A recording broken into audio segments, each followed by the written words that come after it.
Good evening, YouTube. This is Alien Strain coming at you with my regular Sunday night stream. Old Smokey did not go live last night. He said he might go live, but I never heard back about what time he might go on, so I decided I'll just go ahead and go on at my normal time and we'll just see what happens. So looks like Sean is here. Thanks for dropping in. And what you're looking at is one of the rations that was brought to me by Aletha that someone had sent to her. This is the Dubsea Megabite Fire and Ice. There is Mike in the house, and there is Aletha. This is a chicken chili.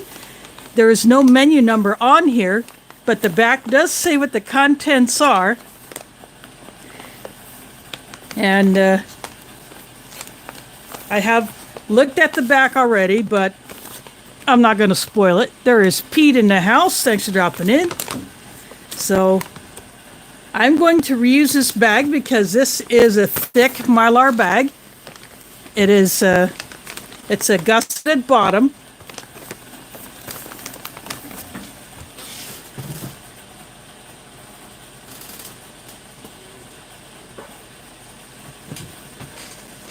This ration was packed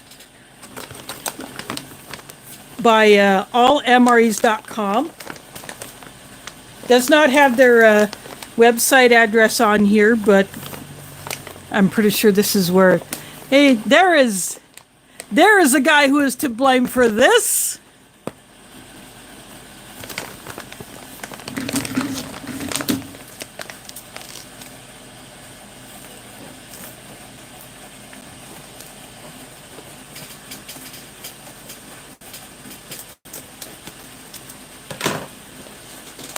I chose to cut it open because I want to have a nice clean opening, and since I plan on reusing the bag, but it is a Ziploc.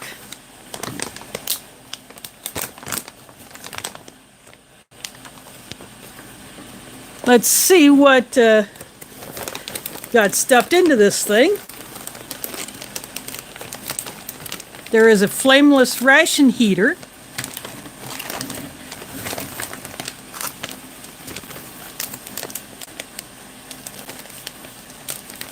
And with a super thick heating element in there. And it is wrapped inside of its own little packaging inside the heater bag. So that's a nice touch that the maker of this FRH chose to do that.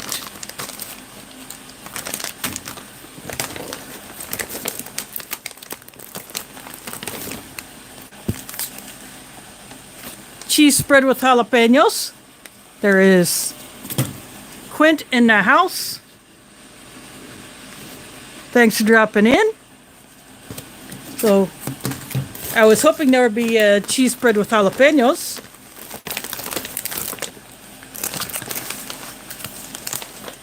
This is the chicken chili with beans. So this is made by Backcountry. Fully cooked, ready to eat, but you know I'm going to heat it. So that is part of the main. There is a grape drink mix in the shaker bag.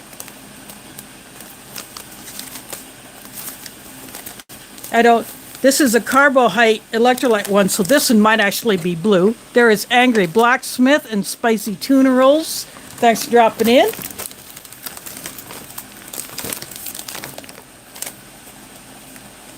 This is a vanilla pudding powder. I'm checking to see if this is in a gusseted bag, but it appears not to be, but that's okay. I can deal with that. Interesting blue pack. Very nice vacuum seal on this little blue thing.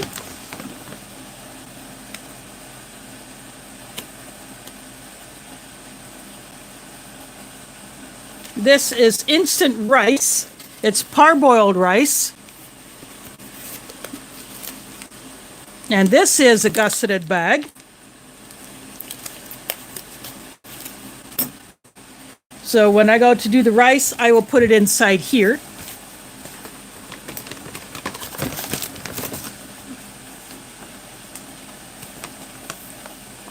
Freeze-dried jalapenos. So I will probably put that in with the rice.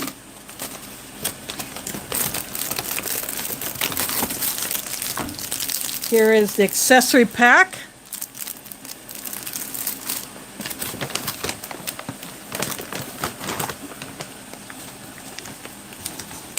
This is the vanilla pound cake.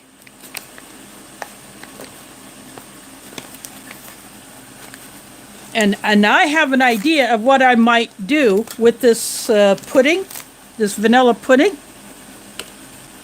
I saw this when I watched Readiness Rations, which is the second channel of Readiness Reviews, and what he did with the strawberry dairy shake powder, or at least some of it. And then the last thing, one more thing, and in here, there is a wet wipe that did not get included in the accessory kit.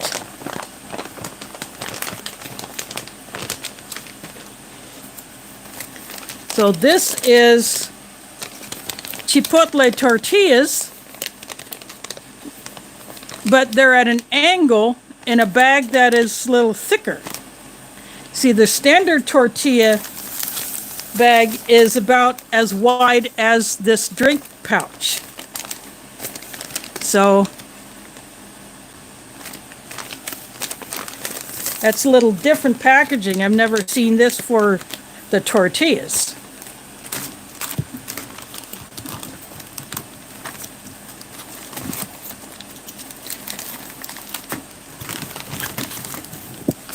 I'm moving the FH out of the way. I'll open up this accessory pack, which includes one of these spoons.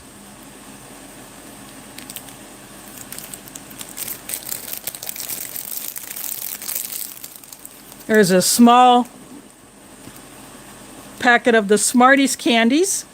In some countries, this would be called rockets. There is this and that in the house. There is Pat Miller here.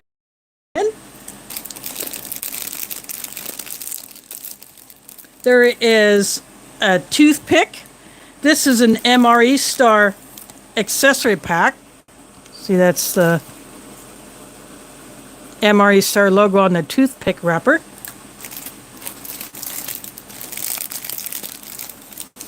There is a sugar packet.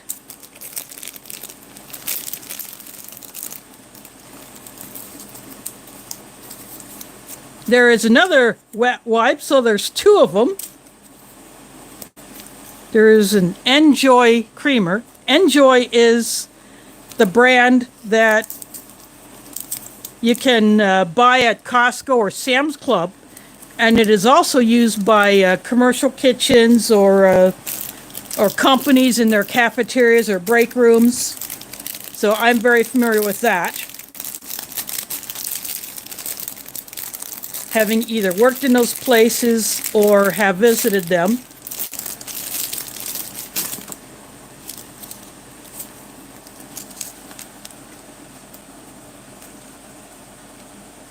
This is a new one. This is a new packet, it seems, for the red pepper. Doesn't want to focus. Oh, this is MRE Star branded. See, it's very, very small print. It says MRE Star. So I like that they put the red pepper in this type of a packaging. And this is a salt and pepper that you would find in the halal MREs, where you get a salt and a pepper. I like that. You get the MRE Star napkin. So this one had 2 wet wipes. So you got one that was just loose, and then one that was in the accessory pack. 2 brands.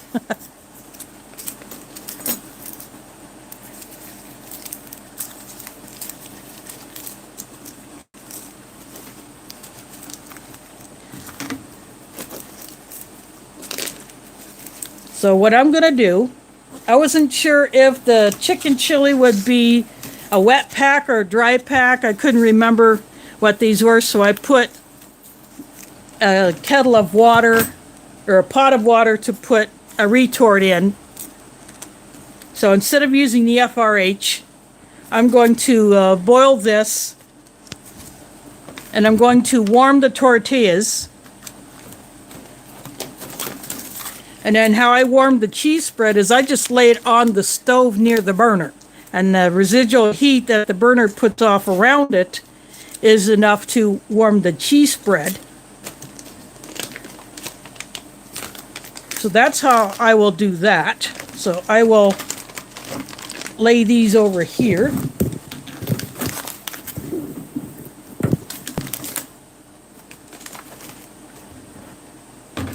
And we all know how I feel about the deep rich coffee.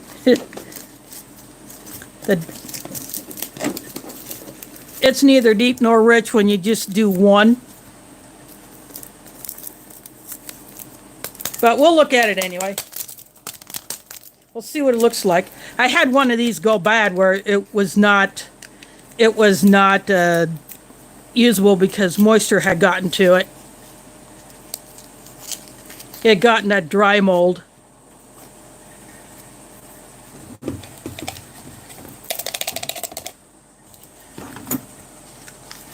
And because I'm reusing this bag, I just have a grocery sack off to the side for my trash. So there is the coffee. It looks fine.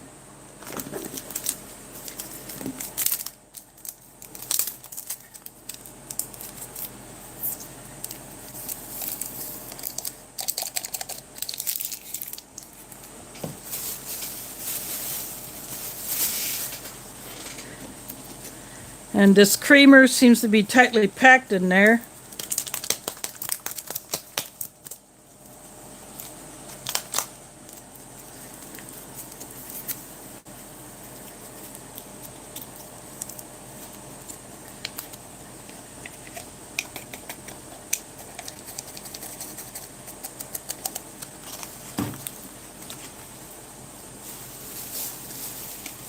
So I've got the sugar and creamer in. I'm just going to move all these other things off to the side.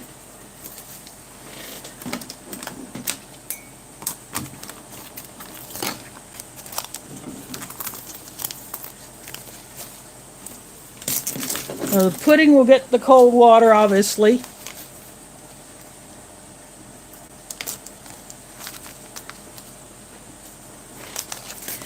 Now the rice, it's pretty nifty that they actually vacuum sealed it.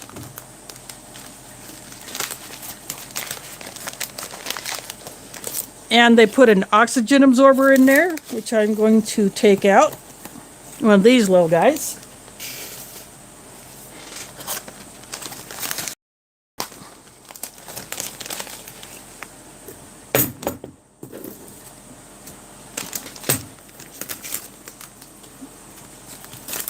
I'm going to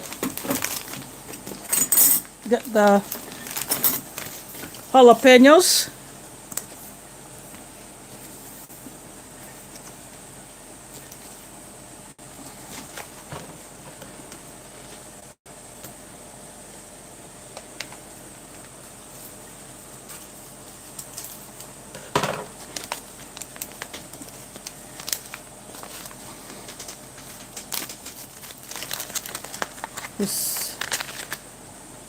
They put an oxygen absorber in with jalapenos. Oops. Only a few fell out.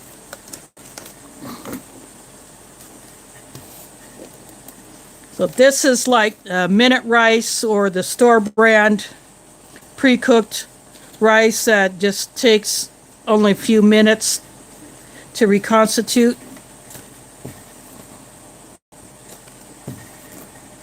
So I'm using the square tray, and it has a yellow stain from the curry that was last on here.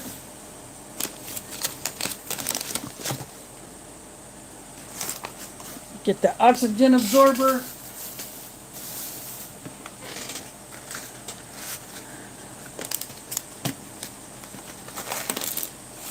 See, these are the full-size slices of the jalapenos. That's why I wanted to pour them out onto the tray. I'm going to throw a few in with the rice.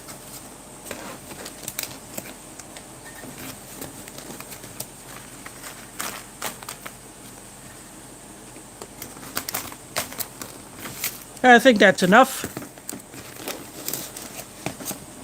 And then the rest I'm going to, just a few left, I'm going to put those in with the chili.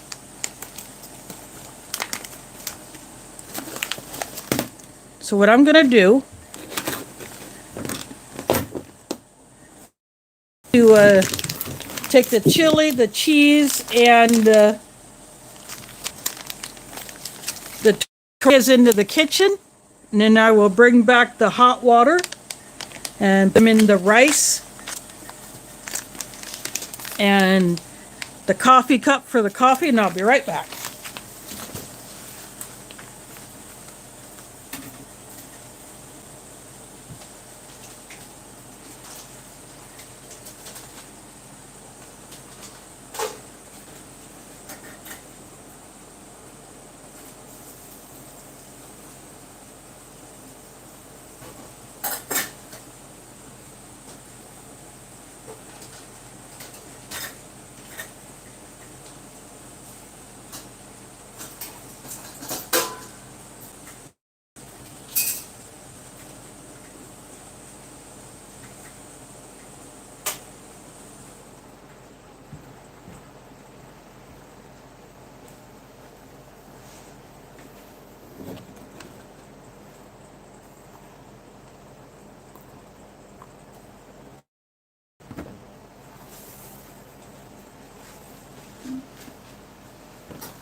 I poured the rice into the coffee off camera just so I don't give you a steam bath.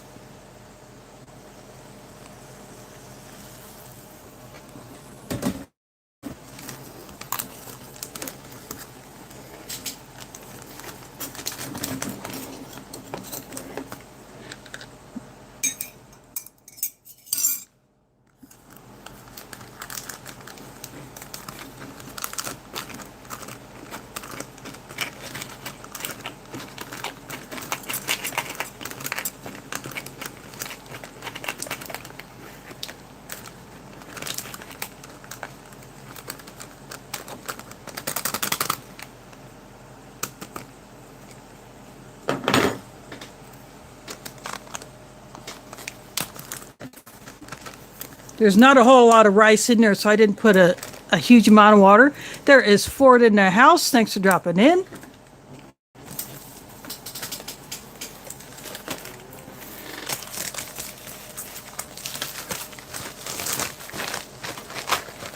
I put the rice into this bag.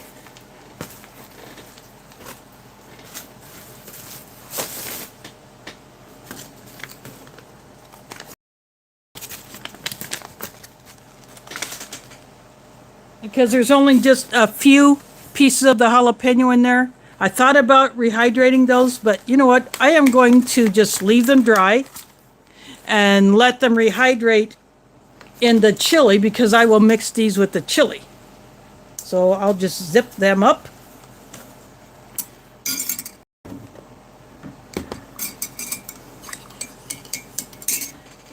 So I will pour a little bit more water in that coffee.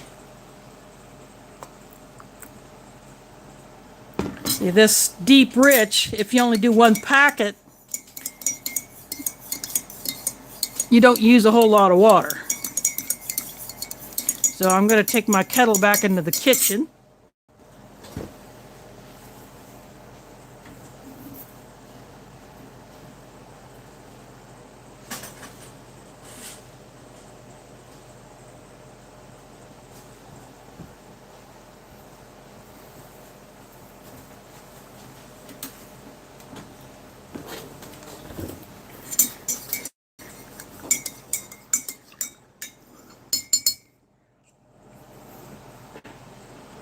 So that'll take care of the coffee.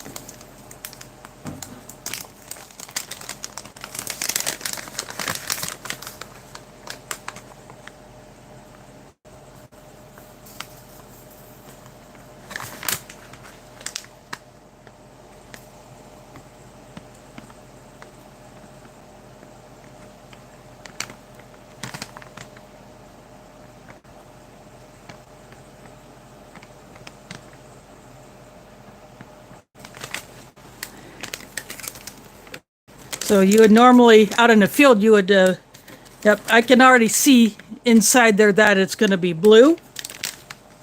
And out in the field, you would mix it in the bag, but I'm going to mix it in my drinking jar.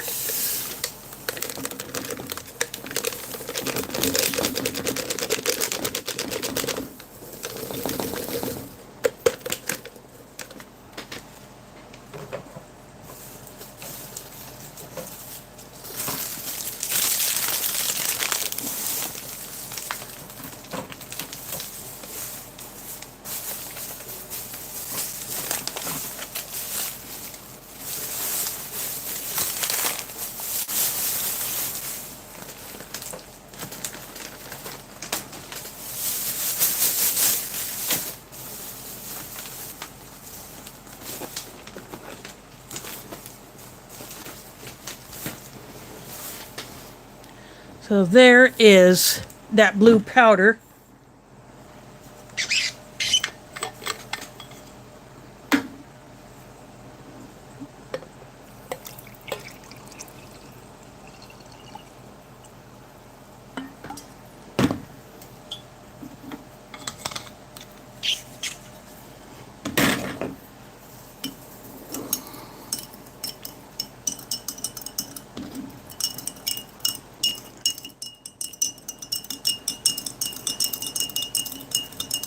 It looks like it would be a darker version of the Canadian Ice drink mix that comes in the IMPs, but with a totally different flavor. This is supposed to be grape flavor.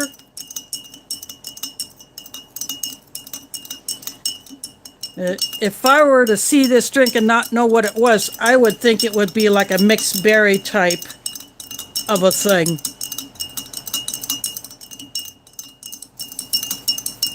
Instead of grape.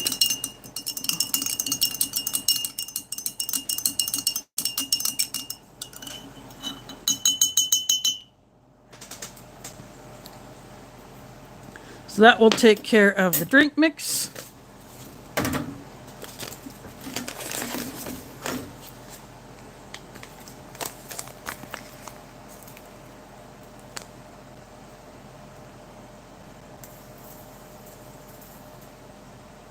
This calls for 2.5 ounces of water. Don't know if it'll focus on here.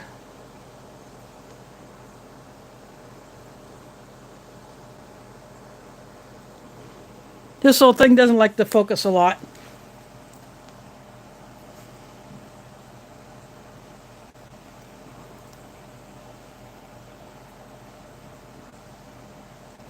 It says shake bag for 30 seconds and then let stand for 5 minutes. Let's see. It looks like Gil is in the house. Thanks for dropping in. Camp Patton Family Compound.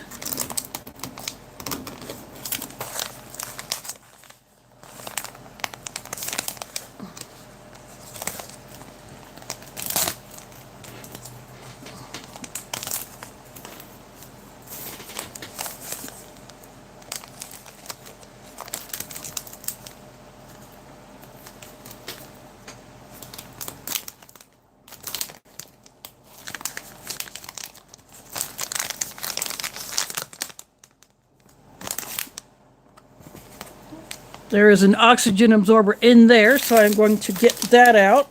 Try to shake as much of the pudding powder off of it as I can.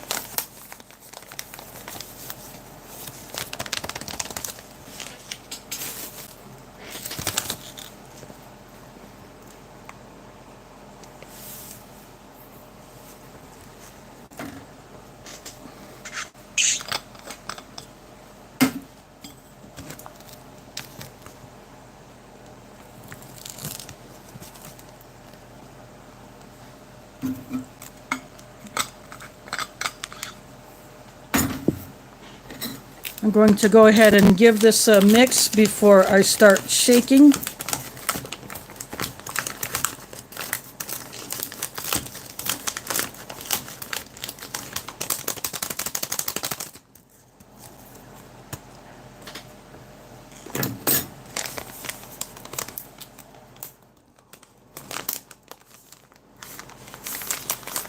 I'm going to roll the top a few times. There is Carla in the house.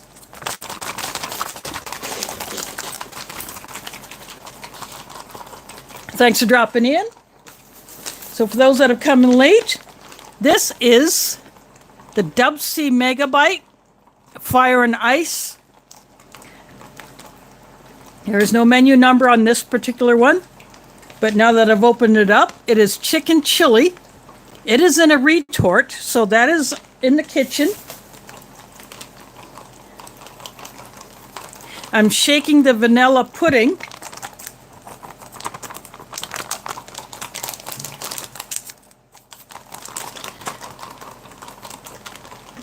This is supposed to be a grape drink, but it's blue instead of purple.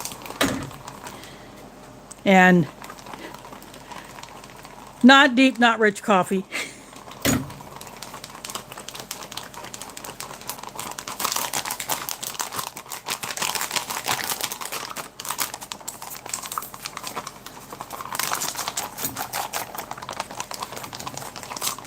I still have a tiny bit of water left in my bottle, so.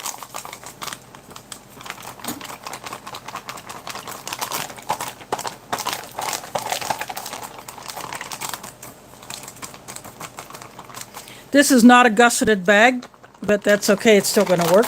I have a bowl back here in case I choose to put the pudding in it. There is Christine in the house. Thanks for dropping in. In fact, speaking of bowls, I'm just going to kind of lay it in.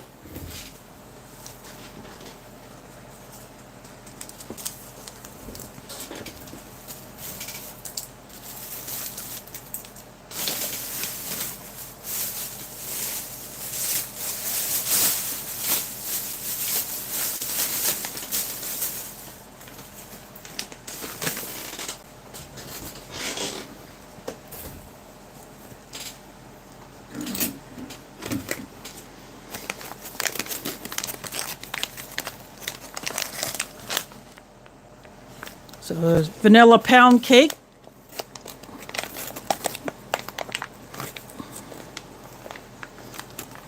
Although I may go ahead with what I originally intended, was to put the pudding on top of the pound cake. Now lately, MRE packers have been doing these round like the muffin tops. So it's the same color as the maple muffin top.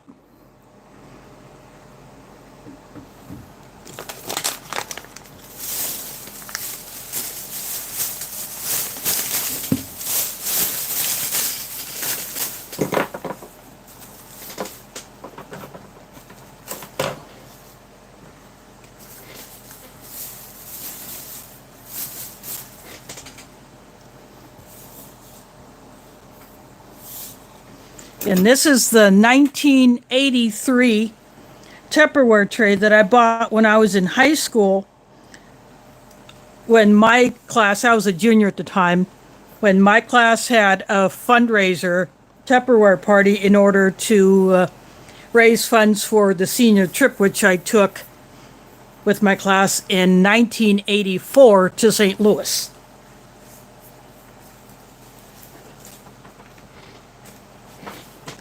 and we got to tour the Anheuser-Busch brewery down there, and we got to hang out in their beer garden room, have snacks and sodas, and the adult, the two school employees plus our bus driver. We did have a bus driver because we took a custom bus that had a wheelchair lift because one of our members used a wheelchair.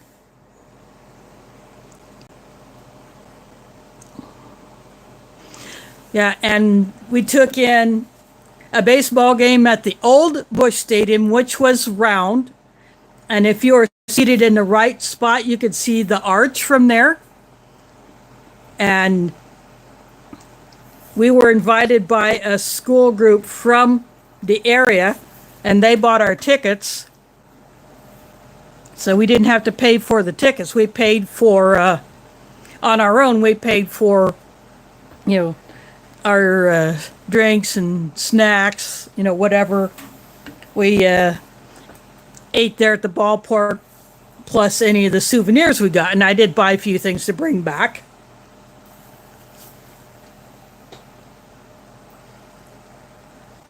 But yeah, we took in a baseball game. They played the Dodgers, and the Dodgers won that game. But that's the only time I have ever been inside of a Major League Baseball stadium. Even though I spent several days in Chicago in 2012, and I rode past Wrigley Field on the L, I did not have time to take in a baseball game because I was too busy doing other stuff. So anyway, I think the main should not take too long. So I'm actually going to go ahead and get it out. And by that time, the rice should be done. So I'll get the chicken chili and I'll be right back.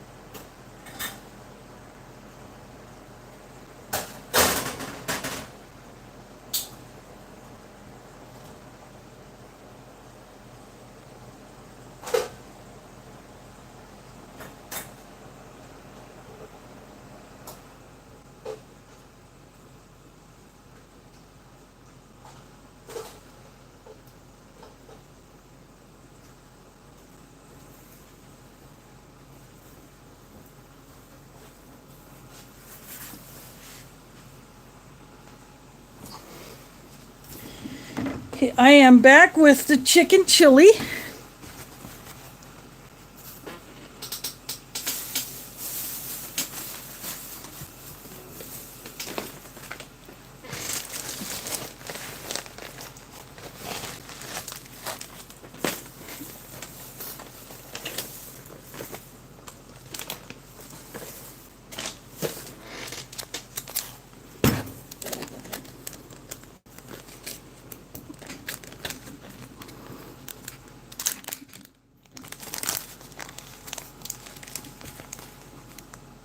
I can definitely smell the jalapenos coming out of the rice.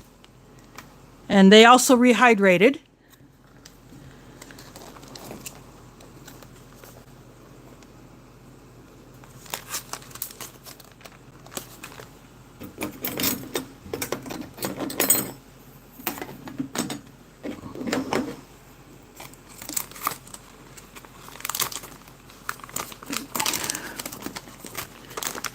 I'm using my long spoon to get into the bag just so I can make sure I get all of the stuff out.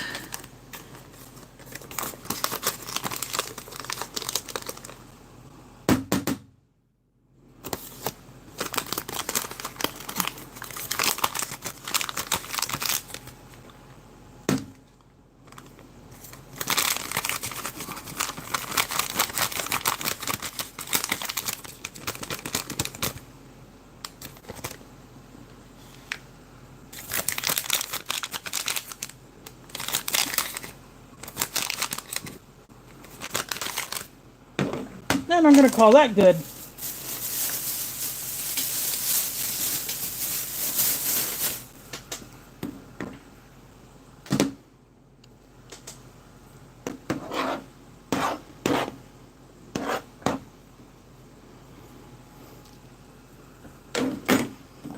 Well, that rice tastes like it reconstituted pretty well.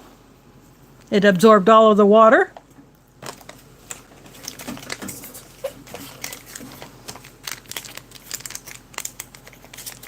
The cheese spread is warm, so it should come out of the packet really nicely.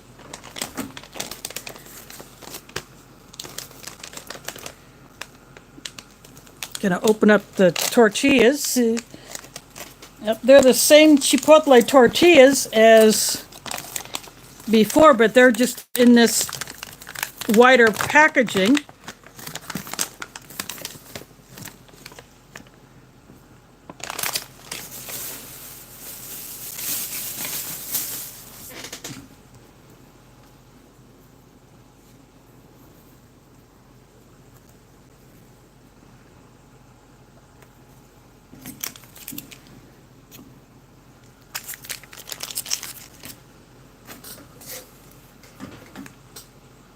I'm going to dry the chili off.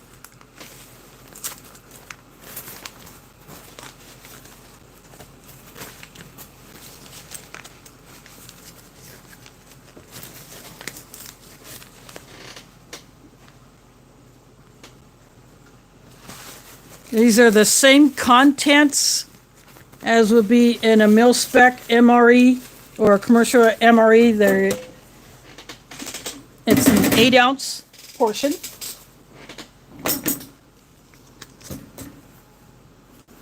Has a tear notch across the top.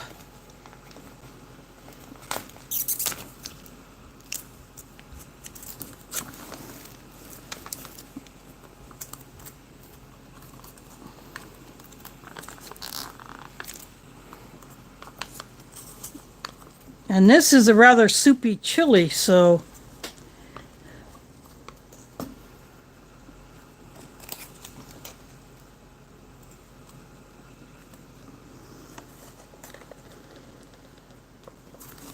I would say it's either like some kind of a white bean, like a Great Northern bean, or cannellini bean.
And now I'm going to get the jalapenos out of here.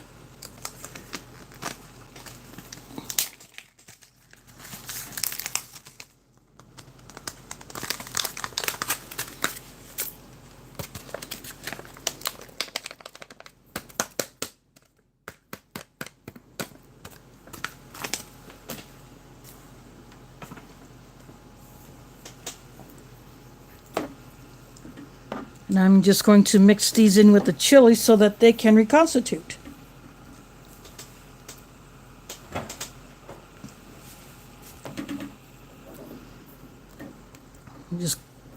And some of the rice is mixing in, but that would be the way I'd want it anyway.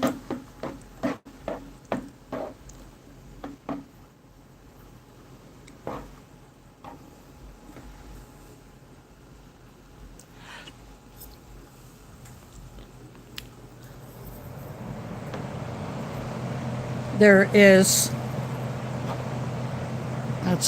some red bell pepper. Very, very soft. The chicken is like ground chicken. Very, very fine. I'm gonna go after a bean.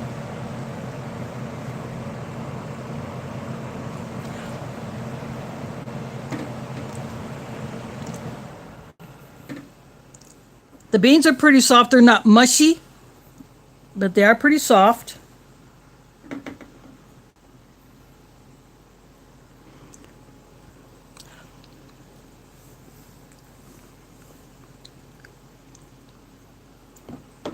Now those jalapenos are going to need a bit of time to reconstitute.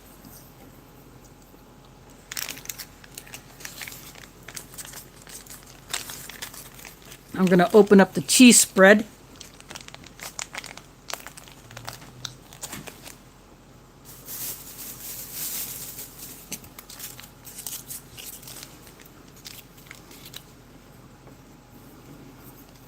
Since the rice itself is not seasoned, I think it needs a little bit of cheese. I could have put the cheese in with the rice before I put the water in, but I wanted to put a little bit on the tortillas.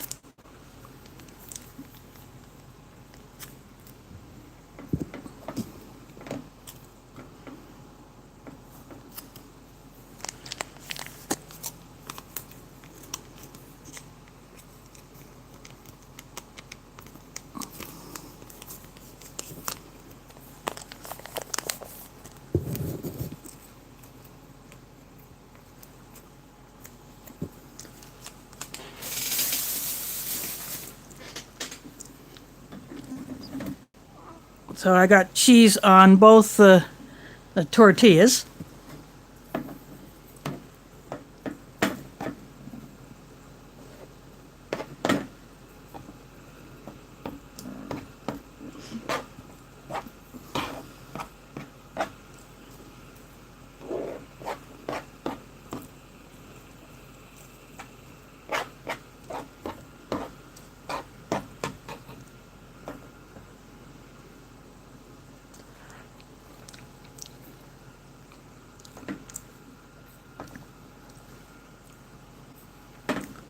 I get, even if I didn't bite into the jalapeno, I still get that kick from it because it infused into the rice as they both rehydrated.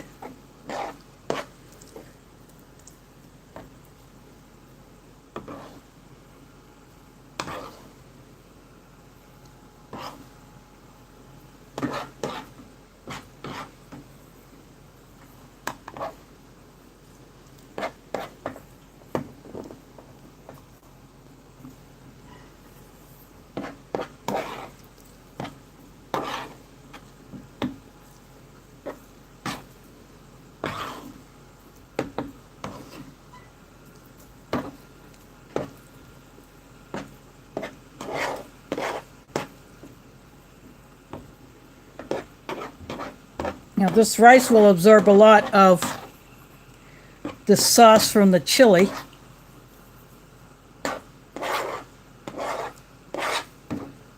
Which is perfectly fine with me.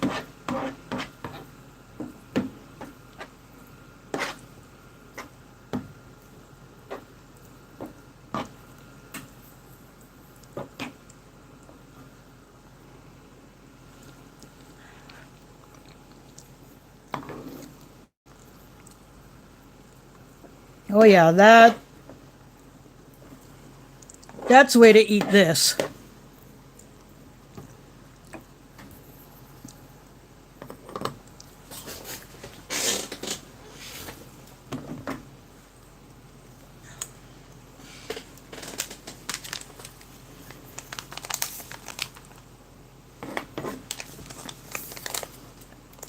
I'm going to go ahead and take a taste of the grape drink.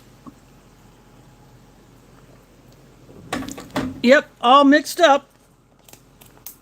After all, it's called the Megabite for that reason, right?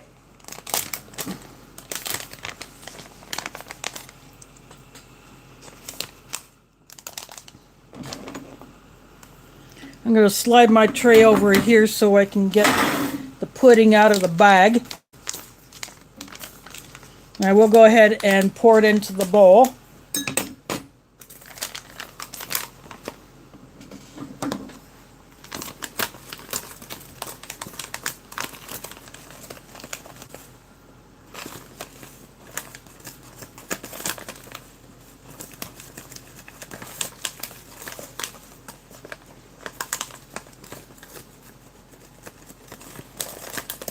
I probably put a little bit too much water in here, but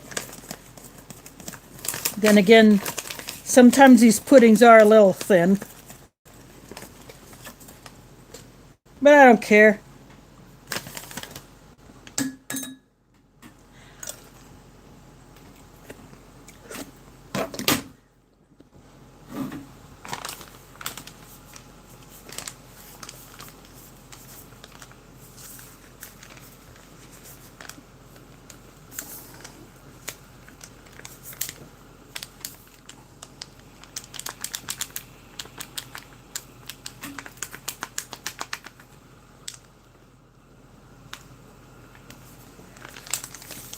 I'll call that good.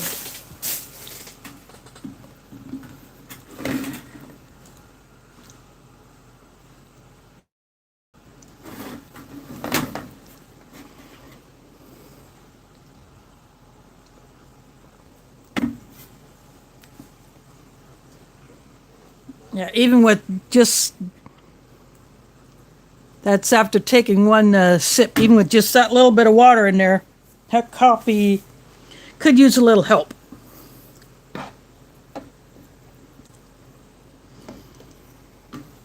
I think it's time for some Megabite fun.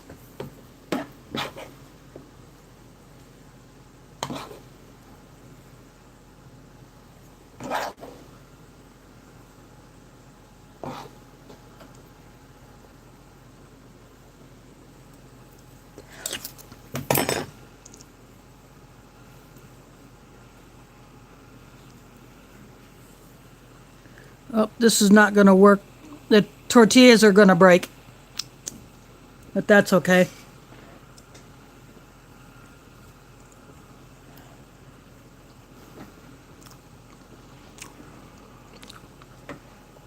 There is Sunshine Side of Life 77 in the house. Thanks for dropping in.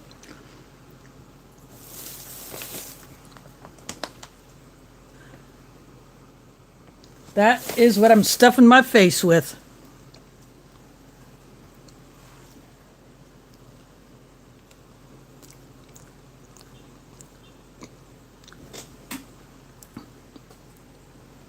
The Chipotle Tortillas work well in this.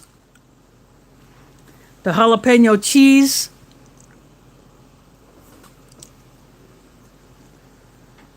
You know, the chicken chili is actually pretty good on its own. But it just needed a little bit more texture. And it's a little soupier than how I like a chili.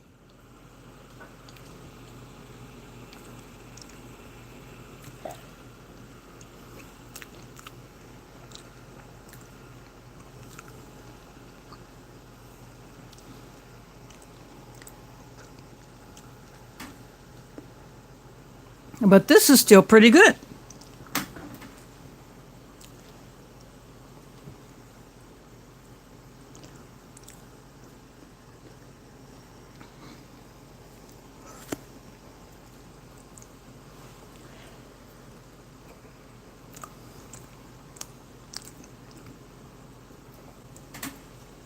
Now, this is definitely a messy meal, that's for sure.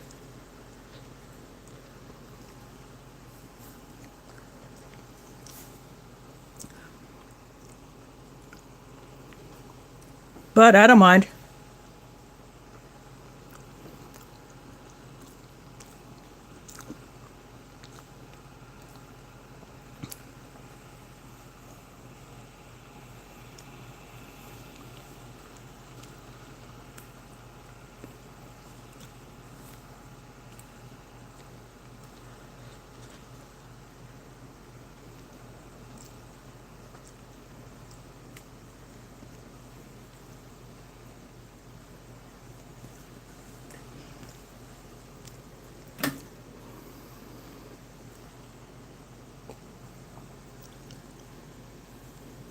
That tastes more like electrolyte than grape. I think because this tortilla is bound to break, I think what I may do is just dip it like this.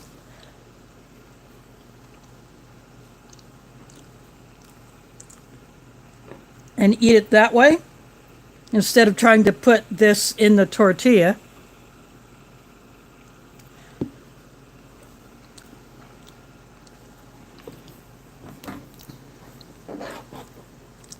But this is pretty good.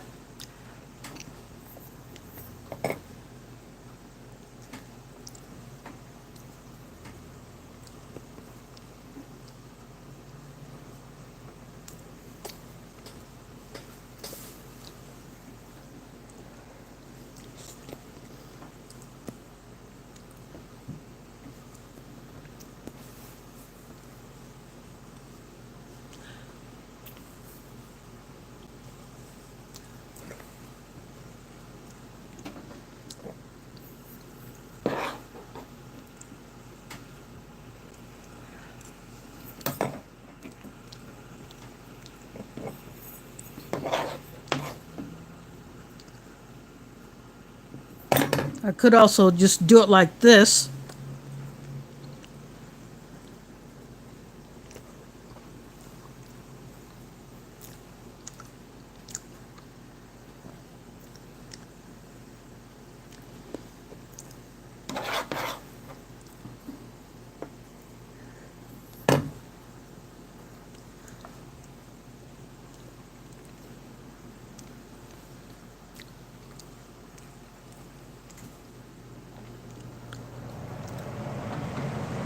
This is definitely an awesome combination.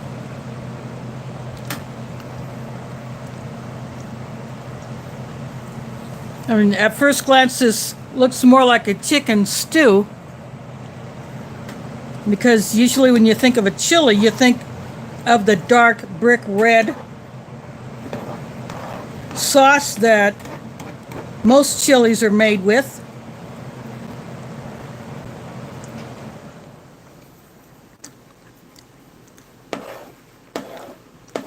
Instead of this usual chicken gravy color.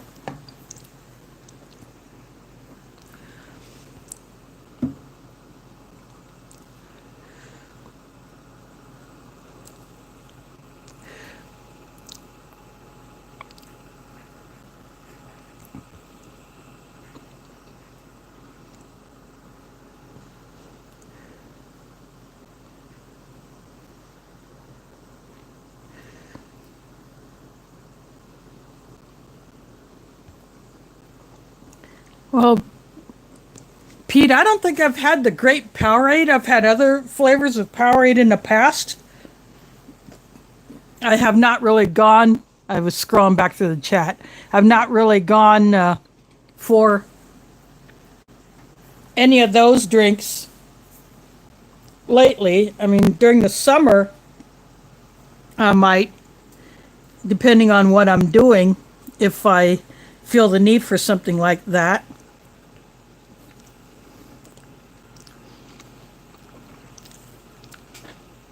But it would be interesting to compare this with the actual Powerade, or maybe the blue version of the blue flavor of the Gatorade.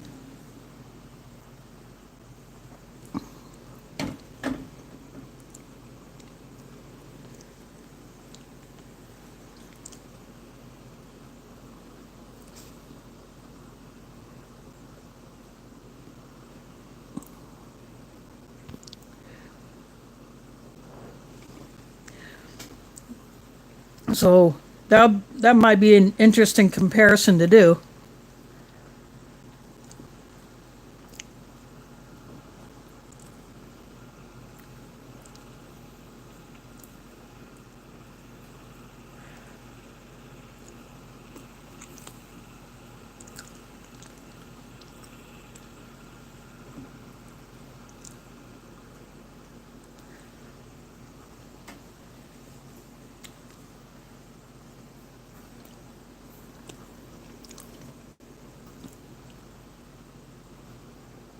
But I will take this over any of that red crap that you'd find in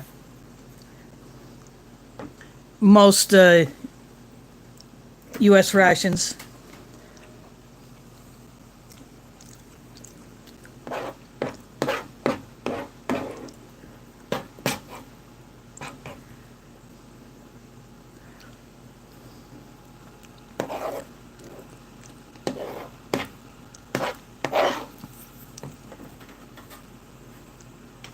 Now here is that vanilla pudding.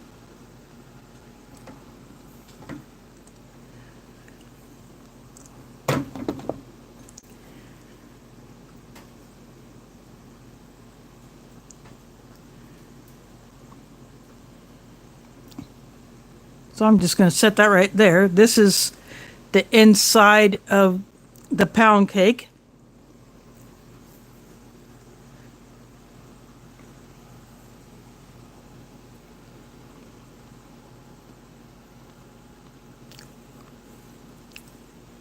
It has kind of a sugary type flavor on the outside, but it is very dry.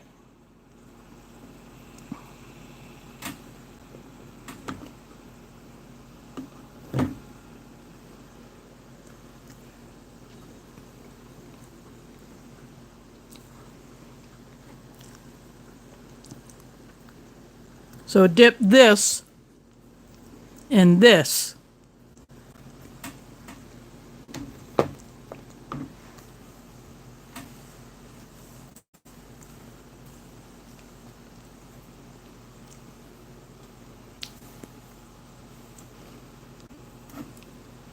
And then you have a coffee chaser.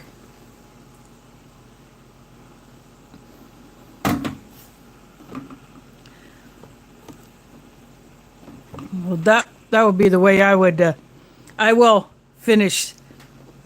I'll dip the pound cake in that vanilla pudding.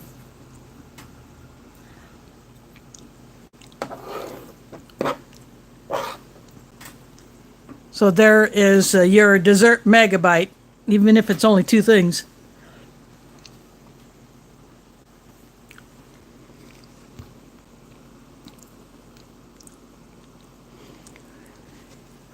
Yeah, I have not had one of those, but I have seen a few other people get those. And they put all the stuff on the cake to add to the flavor and to cut the dryness.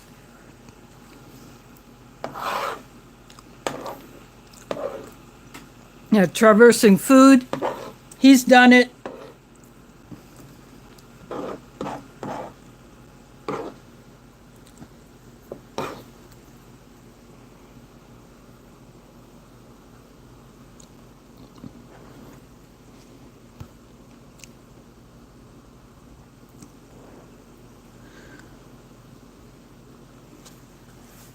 Yeah, that is one ration I have never gotten from all MREs is the Horde.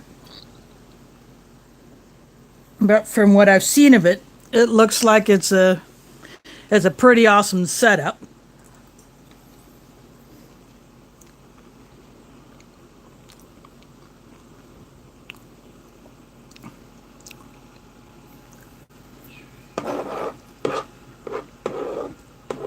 I have not ordered myself anything from all MREs in quite some time.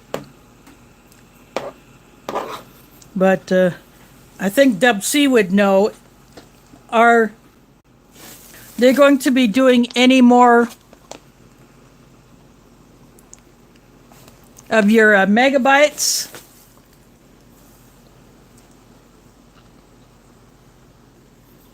Because they should.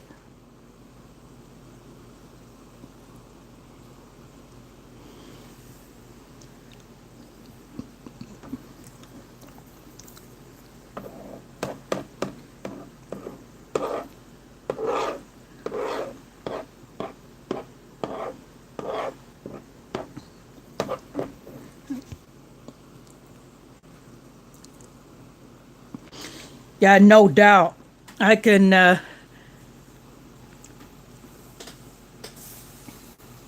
can definitely understand that. You know, supplies of everything is limited.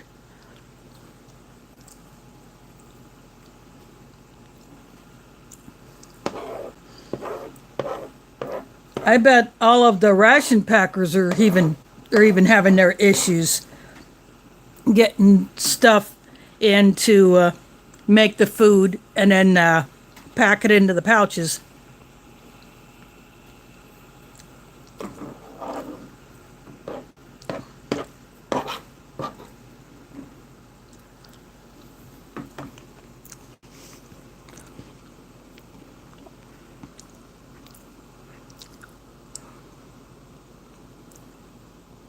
Yeah, no doubt.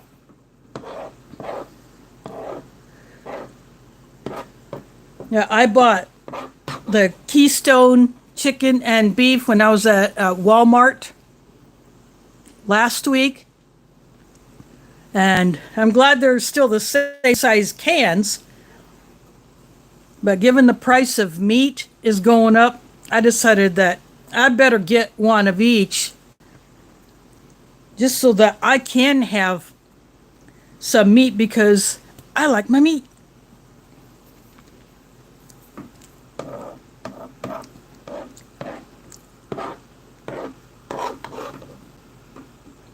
They have never had the pork or the turkey from Keystone, but the beef is the ground beef, not the chunk beef like you would get in the, say, from like Armor or Libby's or some other brands, or even the Great Value canned roast beef.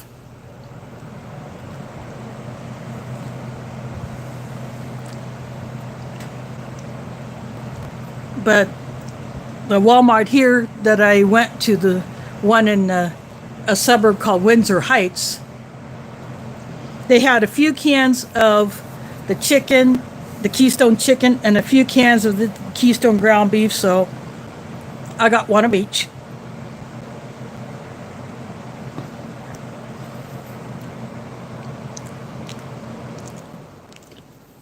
Oh, yeah. I don't have a second freezer. And because I do not can myself, for one thing, my stove that I have in this apartment is a problem. It has 3 small burners and 1 big instead of 2 big and 2 small. And the big one does not work. The oven does not work. So it's basically storage. And I have very little kitchen storage space as it is, so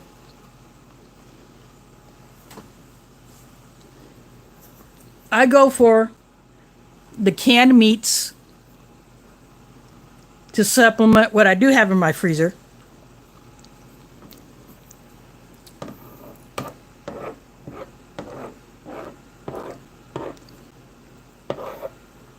And I have a variety of those. I have the corned beef, I have the turkey spam. I could not get the chicken Vienna sausages at Walmart because there was none. They had plenty of the other Vienna sausages, but they have pork, so I don't get those.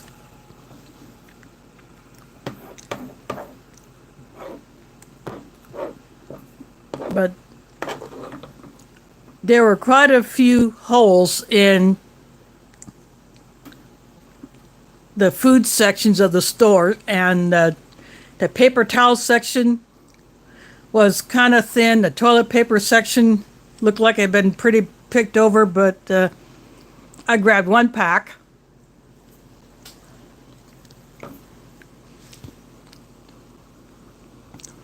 Thanks for dropping in, Sean. Hope to see you next time. Oh, Mike, that would be good if you can do that. That way, you can have your fresh meat and eggs.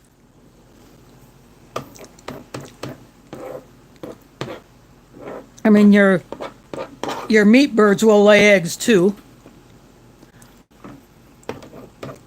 Oh, the hens will anyway.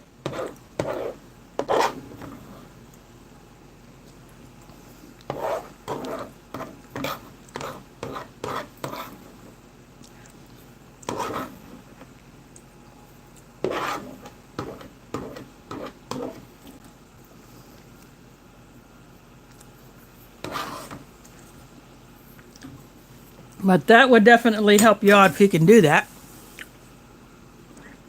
And I've heard that other people are getting into quails or Cornish hens. Cornish chickens, because they're a lot smaller. And of course, Wide Family Farm, she's got turkeys. Beautiful turkeys. I dip the pound cake in pudding, which is like a sauce.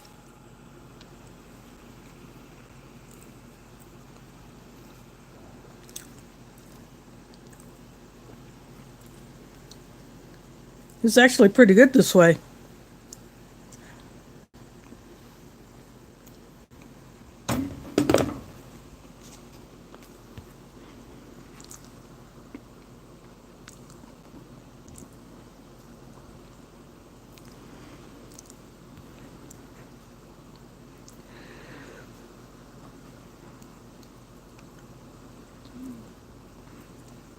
Yeah, I saw that also.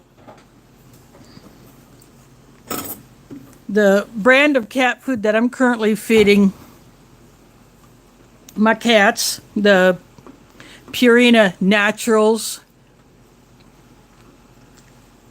the small bags that I used to get that are enough to fill the feeder.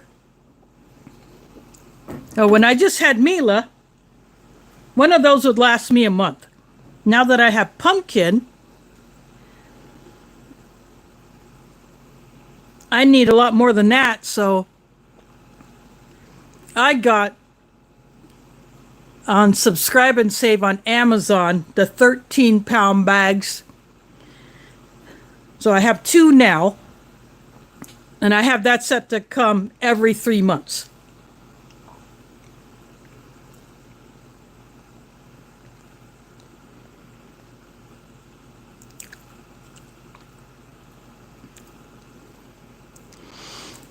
But for canned foods,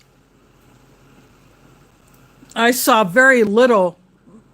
Of course, at Walmart, I didn't look at the cat food section because I didn't need to. And the litter was there. There's plenty of litter. I could see that. I mean, you could see the really big bags of the cat and dog food, like the 50-pounders.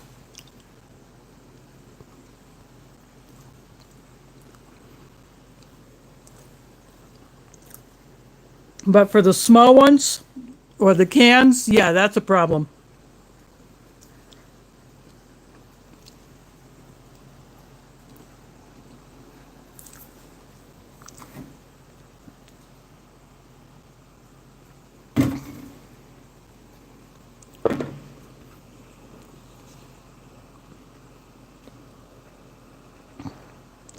Oh, that's a bummer, Mike. Oh, maybe you need something a little more robust than the rebar, or you just needed more rebar. And you can get thicker, different thicknesses of rebar, so you might have to go to a thicker and longer rebar and sink it farther into the ground.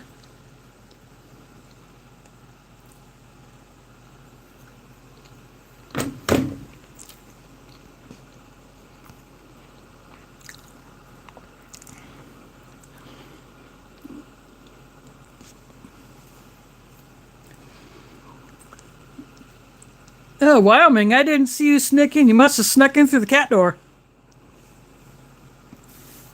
Actually, that is a good question. I'm wondering if the meat suppliers and the grain suppliers for the pet food companies are sending it to the factories that are doing food for people.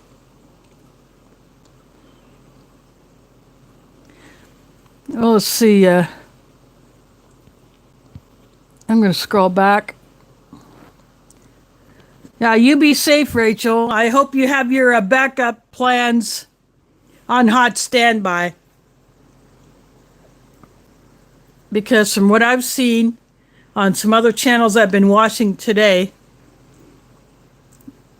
the one guy showed like 6 inches of snow. And he's expecting more, and it's supposed to turn to sleet or freezing rain after that, and they're supposed to get a good coating of the ice. And when that gets on trees and power lines, yeah, there's going to be problems.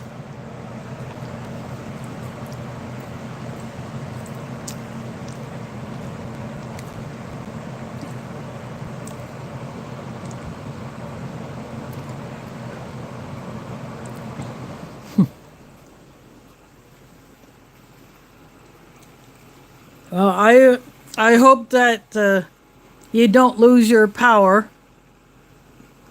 You can keep your heat on.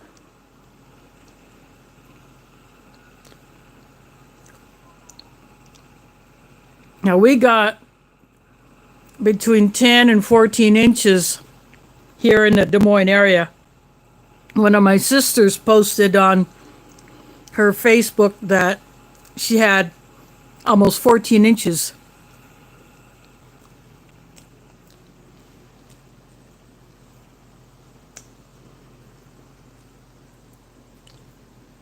And then a friend posted that she got over 10, and I'm guessing that's how much we got here.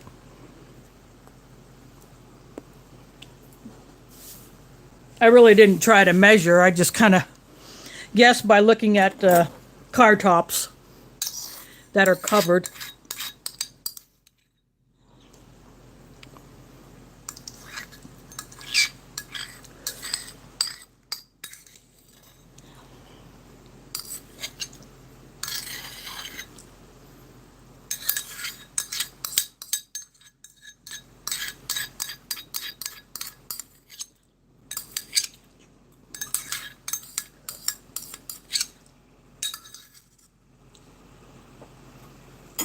I just finished off the pudding.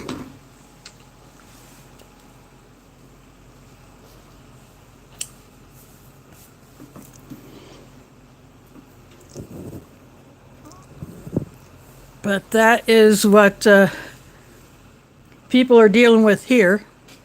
I went out to check the mailbox because yesterday it was so dang cold I did not want to go out for any reason. So I decided, since today got into like around 30, I went out to check the mail, and I heard what sounded like a tree branch fall somewhere on a neighbor's property. I couldn't see it because of a high fence, and I wasn't really looking, but I could hear it when I was out there.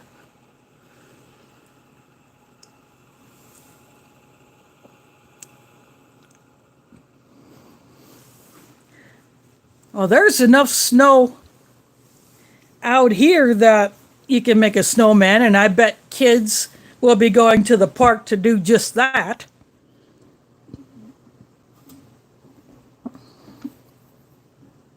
Now, tomorrow is Martin Luther King holiday, so there will be some things closed, like mail service.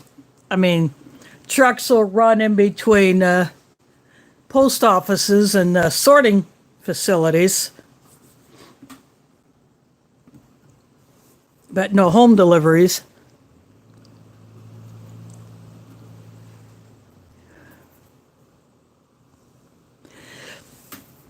But Yeah, banks might be closed. City buses will be running tomorrow, but I'm not going anywhere.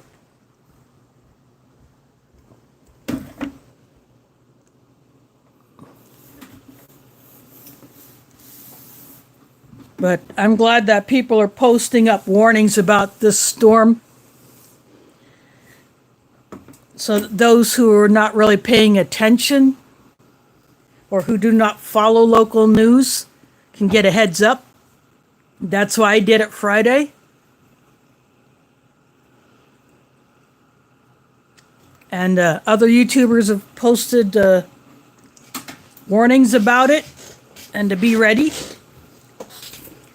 You know, take a lesson from what happened on I-95 earlier this month when people did not heed the warnings or they were not prepared. They didn't have emergency kits in their vehicles.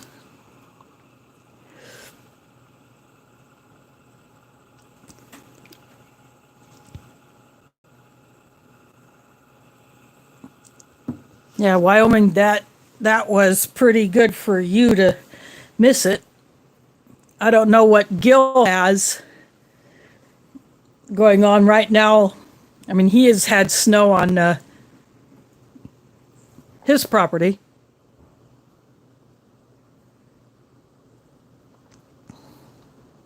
Thanks for dropping in. And you two stay safe and warm, Rachel, and hope that you don't lose your power.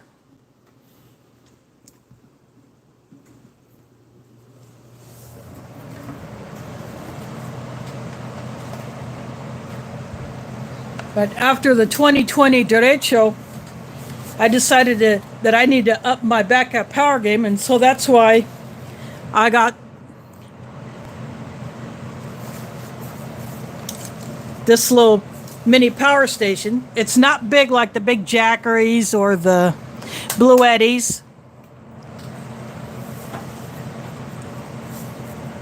but I can plug a phone in, I can plug a hotspot in, I can plug in a rechargeable light, I can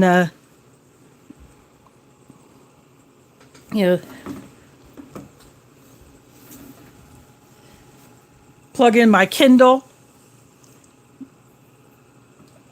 that I watch YouTube on. I have even ran the laptop off of it for a short period of time.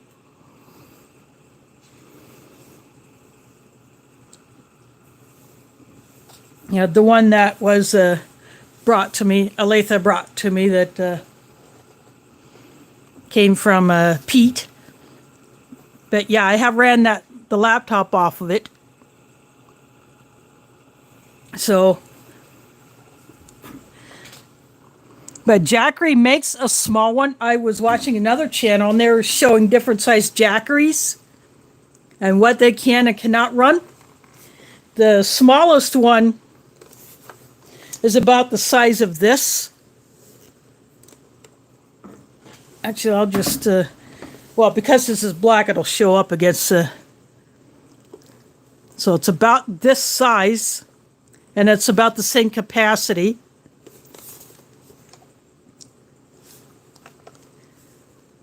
But this one is called Tac Life. It doesn't have USB-C, but it has 2 USB ports.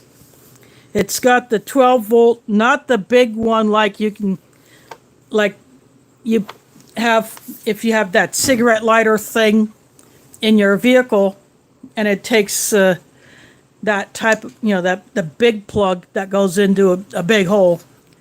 I have an adapter so that if I want to plug in something that has that, I have a car charger for a phone that has a cord attached to it, and then it has another USB slot like this. So I could charge 2 devices off of that one cord. But I have an adapter that came with this little thing to use those cigarette lighter adapter plugs.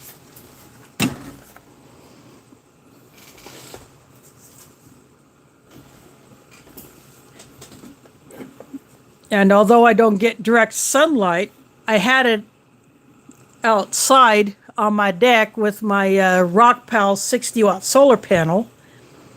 And it was pulling in a little bit.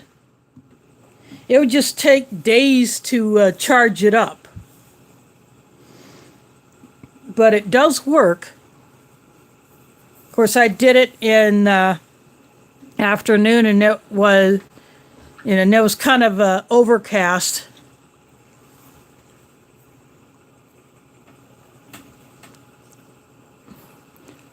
Thanks for dropping in, Matt. Hope to see you next time. And speaking of next time, I will go back to another USMRE. Since I want to rotate between the USMREs and the other rations that I have.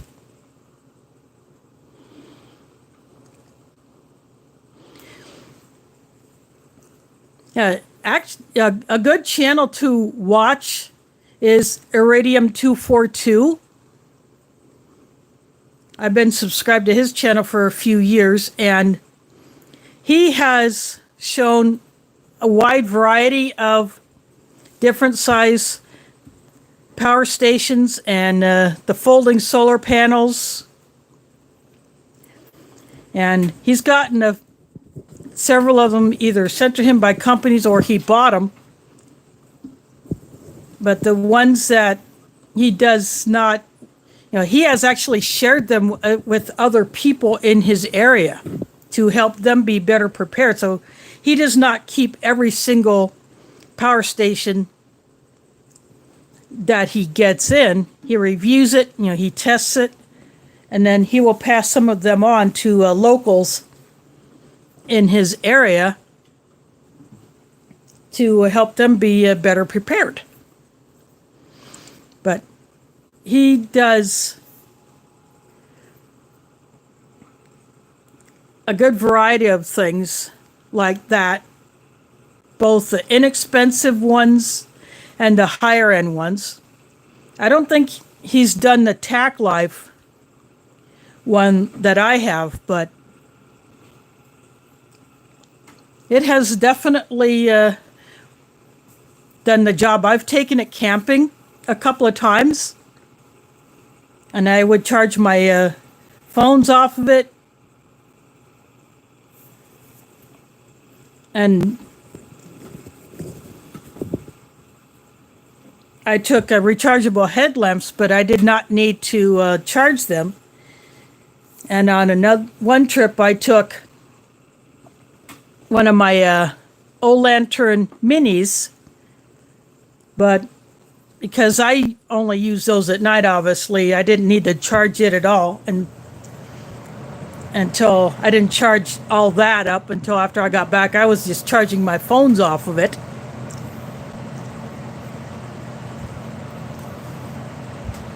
And that, even on the longer trips, I would still only use half the power capacity of this TAC Life to to charge my phones at night.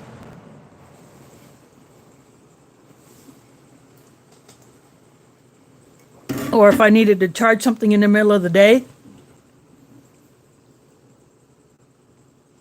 then I had that there, and that's what I used instead of a smaller power bank. So that does work, and it's a perfect size for camping if you only have to charge small devices.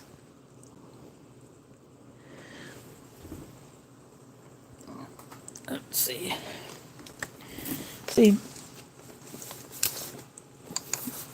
And I turned it on. This is a display that's DC. You turn that on if you want to use the AC.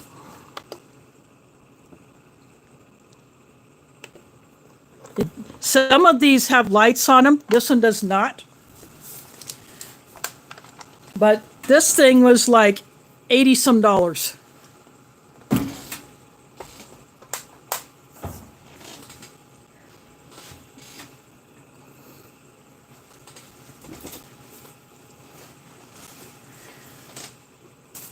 But if that's all you can afford for something that could keep a flashlight charged up or a phone charged up for a few days, and if you're only using it at night and you have a solar panel connected to it and during the day, and you have better sunlight than I do, no, it's definitely worth the money to spend on something like that. Even if the unit costs less than $100 and you get a foldable solar panel for maybe about $50, depending on which brand and where you get it. If that's all you can do, then that's all you can do. But if you can't do that, even if you can only get a few of these little guys, that's better than nothing when it comes to backup power, because all I had was my little power banks and my small solar panels for that 2020 derecho. And I was putting them out on my deck.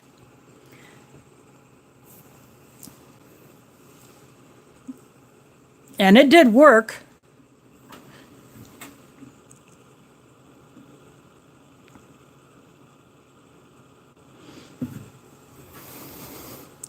But after that, even though my power was out only for 3 days, I decided that I needed to up my power game. And so when I got one of my Google payments, I went and bought this.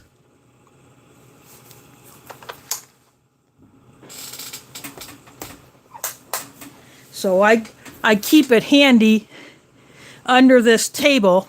It's actually on a stack of flats of canned food. There is Homestead Aquarius in the house. Thanks for dropping in. Sorry, I don't have any more food left. But had to go back to the beginning to see what was all in this bag.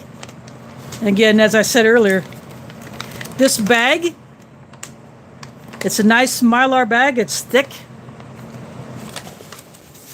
And when I cut the top, instead of rip the tear notch, I want to be sure to leave enough so that if I'd say when I choose to reuse this to store food in for long-term storage, I can hit this with my flat iron after I fill it with the food and throw an oxygen absorbers in there. I can still seal it, but not mess up the zipper.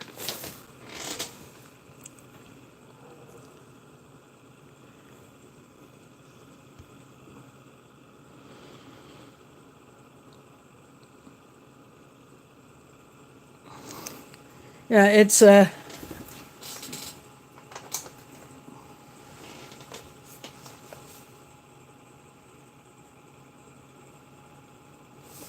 so it's this taclife.com.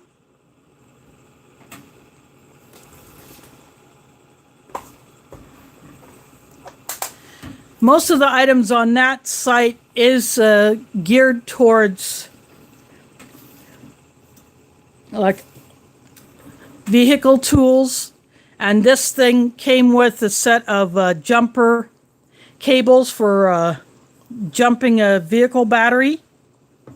Obviously, I'm not going to be doing that, but I bought it on Amazon. So you can probably find that on Amazon. That's where I bought it.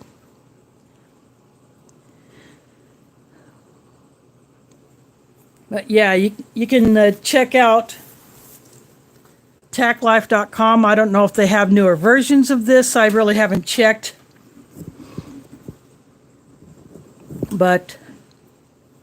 You can find similar ones on Amazon or on eBay.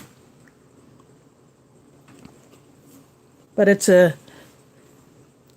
167 watt max, so that would be like a surge. But I would say like 150 watt constant. You know, that doesn't seem like much. I mean, you can't run a coffee maker on that. You can't run anything that really gobbles down the watts. But for charging small things, it's perfect. And it's portable, so that's what I like about it.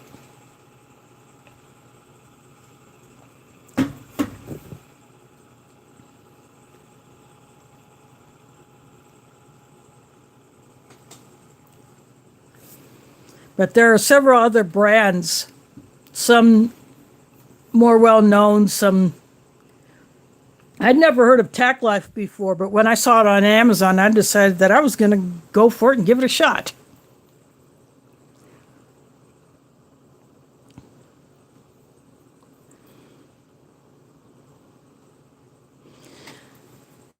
Yep.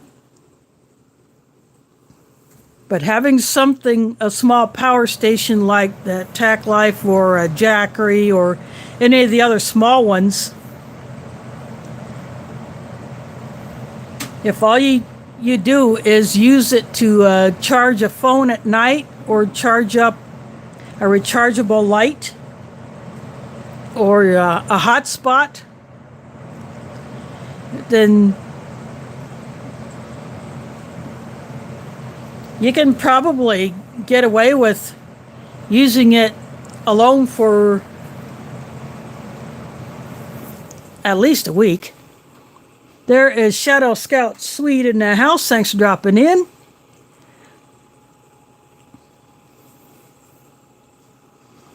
So, it's chicken chili with rice and vanilla pound cake, vanilla pudding, Chipotle Tortillas. That was my dinner. All I have left is my pseudo grape. It's an electrolyte drink, but, you know, of course I finish all these off. And of course, we've been chatting about the weather and backup plans, emergency power. Since we have the big storm that has been named Izzy.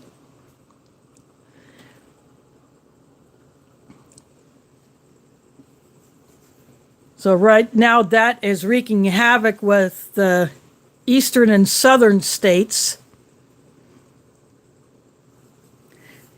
The very bottom end of it, they're getting a lot of rain, so there'll be a lot of flooding, but like the Carolinas, Kentucky, Tennessee, you know, Virginia, West Virginia, and on up into New York, and maybe even farther up from that, it's going to be dumping a crap ton of snow. Some of the higher elevations could get 2 feet. Or be almost 2/3 of a meter.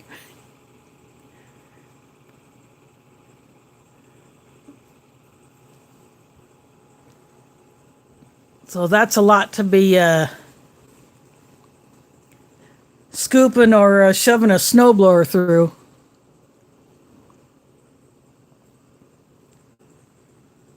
Well, a few years ago here in Des Moines, there was a snowstorm that dumped over 15 inches. And then a couple of days later, a storm came through and dumped another 9. That one was weird.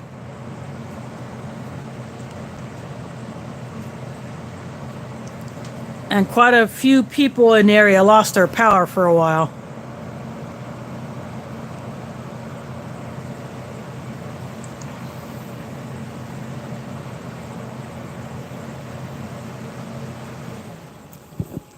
But we haven't had any winters like that for a while until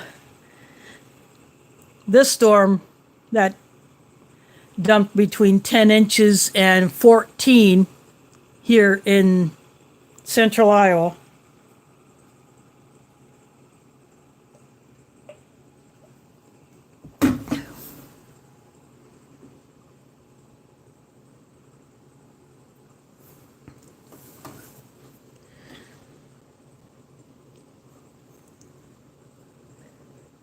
So,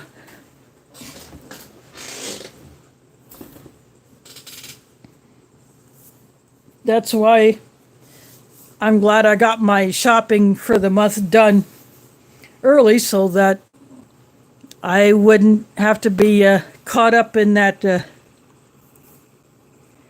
panic that we are known for here when it comes to winter storms. A blizzard is about to come. People go out to the stores and they buy perishable food. I mean, yeah, sure, they can stick it outside. But they wait till the last minute to prepare instead of being prepared well in advance. You know, or they rush the gas stations to try to fill their tanks when they should keep them at half full at a minimum.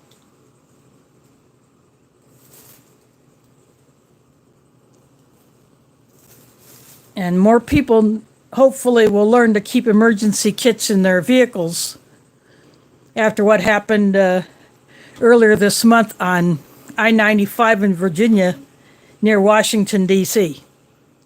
I don't know if you heard about Shadow or Sweet, I don't know how, but I don't know if you heard about what happened here earlier this month when hundreds of people got stranded on that highway during that last storm, and they were unprepared. And they had no way to keep warm, and hotels had filled up. But they would let some people in to hang out in the lobbies to keep warm so they wouldn't have to stay out in the cold because they were not prepared. They didn't have warm clothes to layer up in or blankets or a sleeping bag. Probably didn't even have hand warmers.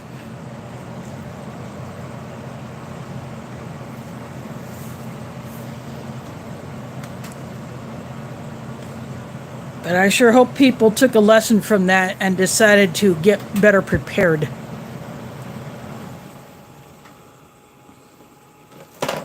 You know, that's why every time I go out, I have my get-home bag on my back.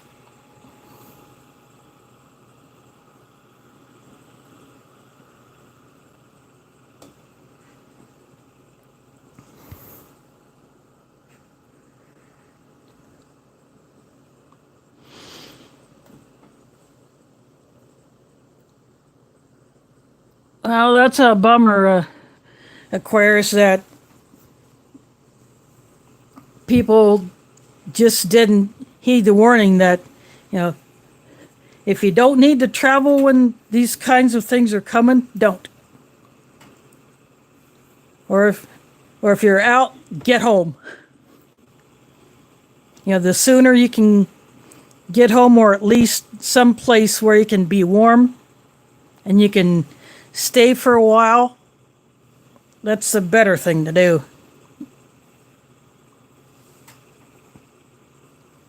You know, Wyoming has his car kit loaded up. You know, I had a local on Facebook say, I don't need a get home bag because I don't drive, but I say, I ride the bus. What if I have to abandon the buses? What if DART pulls the buses off the streets? Or a bus breaks down and it's not going to be one, you know, if I hop the last bus and another one is not going to come, and I don't have the money for or a cab, or I don't have enough on my account to pay for an Uber, or I can't pay for an Uber because my phone's dead. You know, if I have to hoof it home and it's going to take me a while and I need to have a snack, or I need to pull out a hand warmer or whatever, if I need to find some place to hole up for a night, I want to have the supplies to get me through that situation. That's why I have a get home bag. And if I need to get into it to help someone else out, I got stuff like that in there. Well, there is CR up in Canada, where it's a little chilly up there, no doubt.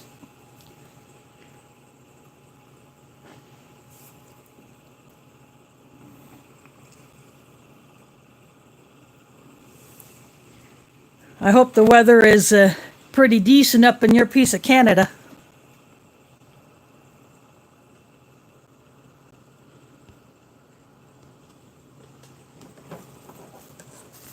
As it can get pretty cold up there.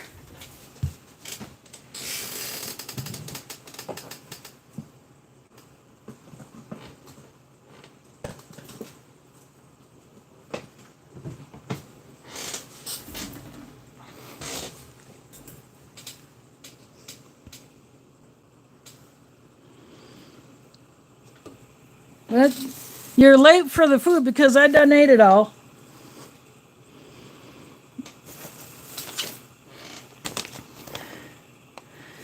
This is what I chowed down on, and this is what was in the bag.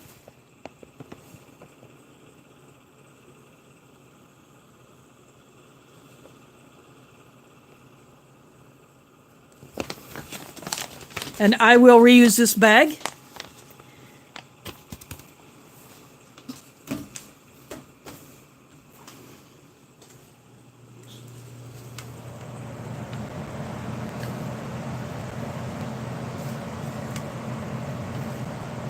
So next Sunday I will dig into a USMRE. It'll be another one of the 2012 ones that I got from Olathe.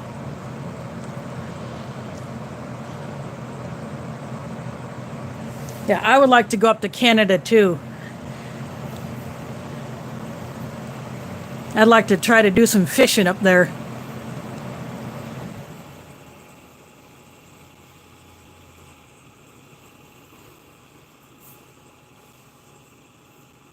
And if I can get to meet a Canadian YouTuber, that would be even better. And we both go fishing.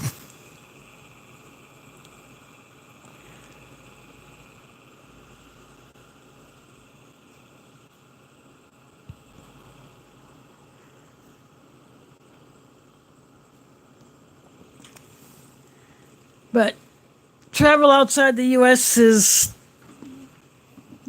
not in the budget for me. I don't have a passport. I don't have what they call down here a real ID. It's not the upgraded version with a star on it that indicates that you have passed certain background checks.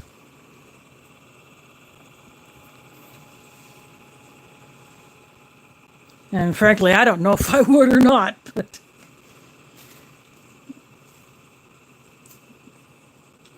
But they're delaying requiring that for going into federal buildings or for boarding a plane.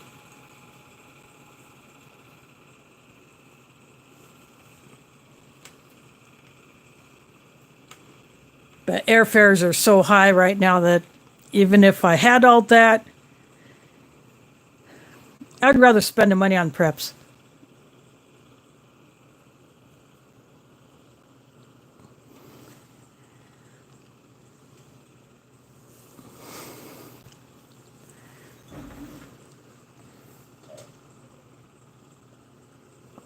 To me, that's more important than hopping a plane.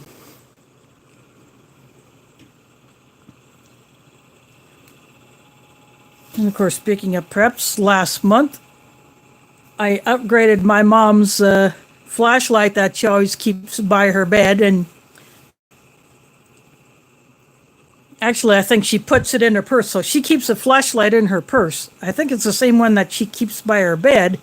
She just puts it on her nightstand, but it uses 3 AAAs, and I gave her one that only uses 1, and it's a lot brighter.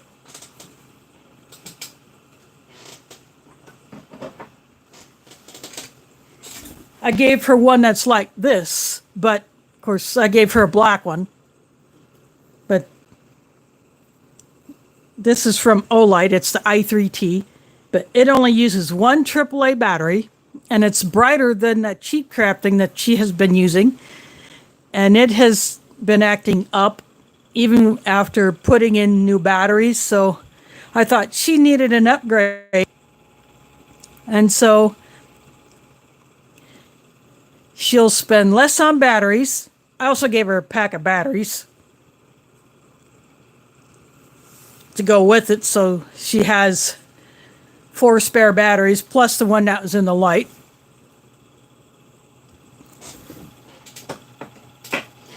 And then I gave my great niece the Olight O bulb. I got her a pink one, and I showed her how to use it and told her that if the power goes out, she can still have light.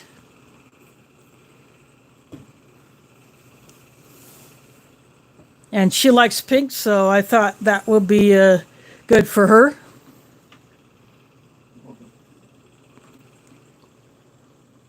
So she will turn 12 in April.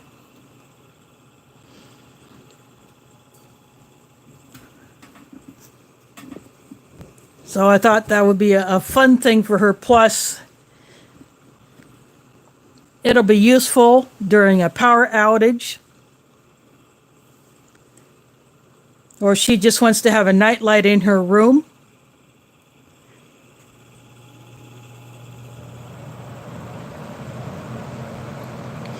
Yeah, I have some rechargeable batteries, but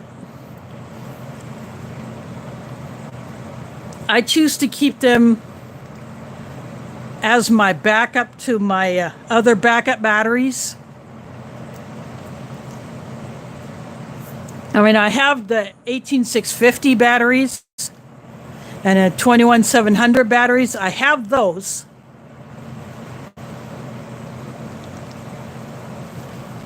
But as far as rechargeable AA's and AAA's, I have those. But I choose to keep those as my backup.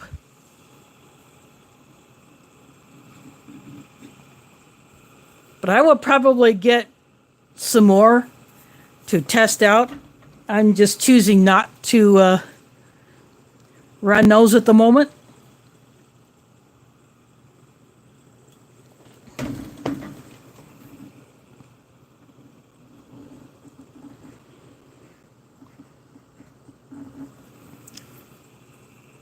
But Amazon has been having deals on some of the batteries, but with so many people buying the lithium-ion batteries, you know, the lithium, I've heard, is actually becoming harder to source, or because the demand is so high. You might have to go to the NiCad batteries. They're not as good as lithium ions or the nickel metal hydride, but even the NiCad batteries, which were the first rechargeables, and they're still a good option.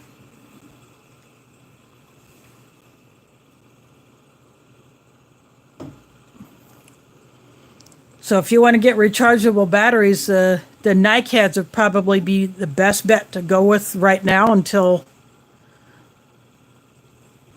more lithium comes available or the demand for the lithium batteries goes down.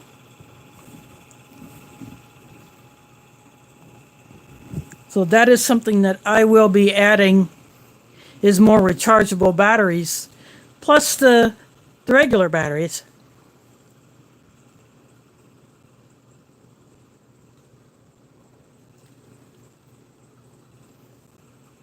And because I have several lights that use the 18650s and the 21700 batteries, I've been getting a few extras of those. That way, if I'm using a light and I don't have the ability to charge it, but I have the spare battery, I can just swap it out and keep on going.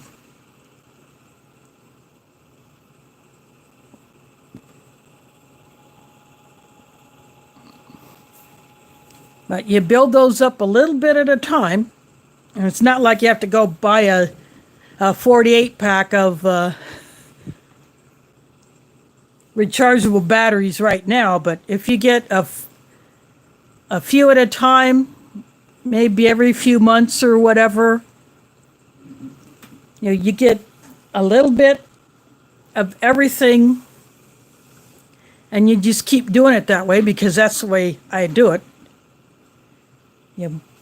As I said to someone in another chat, I can't buy 50-pound bags of rice or beans or wheat or corn.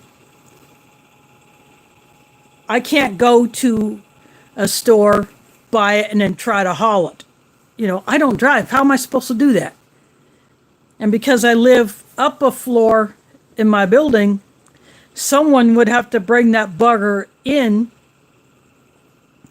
to the building, up the steps, and then either put it at my door or put it inside. And I'm not going to jack someone's back up just for that.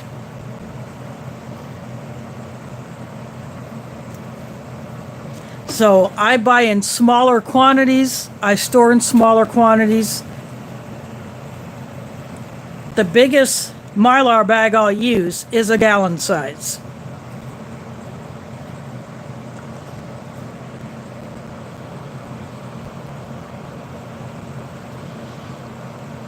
Yeah.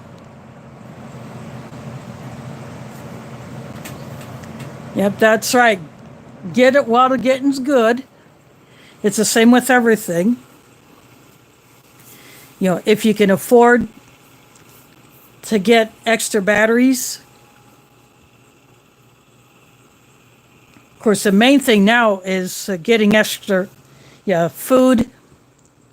If you use fuels, get the fuels that you use, especially if you have a snowblower. I bought one of those isobutane gas cans for my little pocket stove. Those things used to contain a full 8 ounces. As I showed in the video, 7.45 ounce or 7.75 ounces, so it's a 1/4 ounce less or 40 grams less, but the thing is that would be equivalent to enough of a burn to boil a cup of water to purify it or to make a coffee. So you lose a little bit of capacity, but it's the same price or higher price. And the term shrinkflation. So I've seen a lot of that. The bags of potato chips and tortilla chips and other snacks like that. Today's party size is I got temporarily disconnected or briefly, but as I was about to say, today's party size bag is yesterday's standard size bag.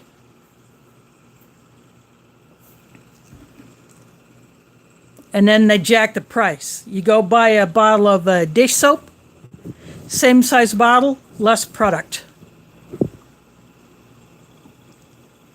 And that bottle that I showed, what I did was I had a little bit left in the bottle that I was using out of. I just simply squeezed it into that Dawn bottle.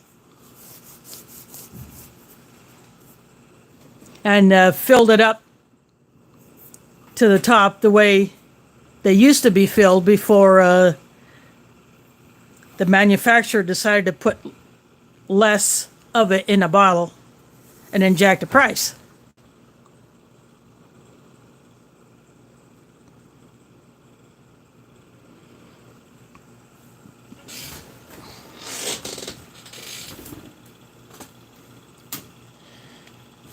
But that is going to be a thing for who knows how long. Until this whole mess gets straightened out. One way or another.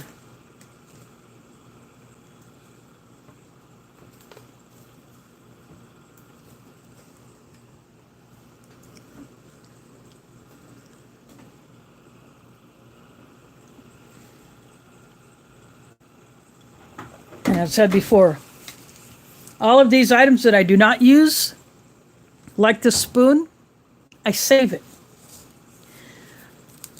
I'll save this toothpick. I even saved these napkins.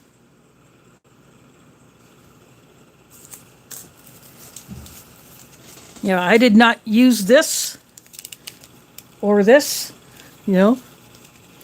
I even saved these. Because these candies, they're a hard sugar tablet. They will not melt. That's why I saved these.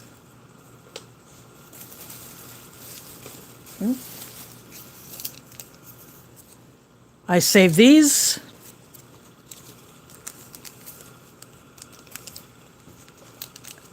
These become part of my emergency supplies. Or, you know, I got little seasoning packets that I keep in a bag that I use when I go camping for my food.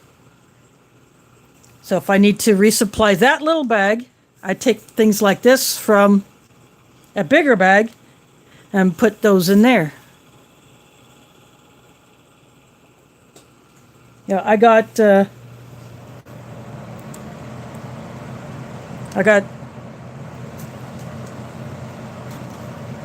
things like that in my get home bag, in my bug out bag. I even keep some those little stick drink powders and coffee packets in my purse. I got that in there. I got some mints in there. I ate the protein bars, like the Cliff bars that were in there. I ate those, so I'm going to replace those.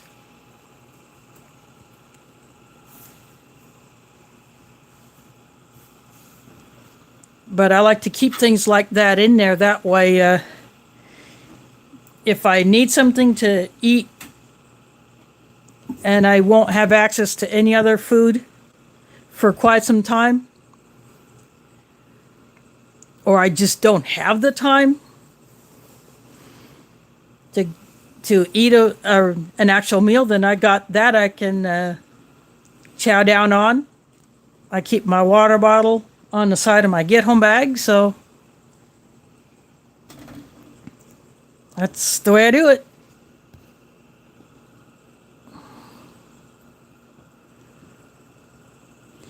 Yeah, me too.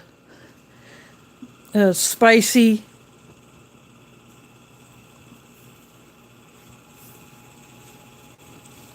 But I'm hoping that with everything that's gone on the past few years, and since Derecho, more people will be getting better prepared. You know, I have advised some friends who were not preppers, but I have given them some advice on, you know, doing it sensibly but without telling them that, you know, outright that I am a prepper. But I've dropped subtle hints to my relatives in a backdoor kind of way. And I think they are getting the hint.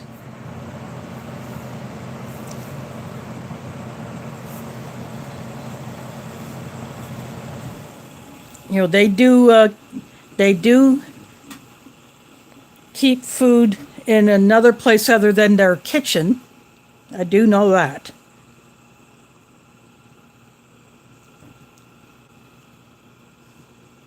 And my mom has a closet that she has dedicated in her apartment to a pantry.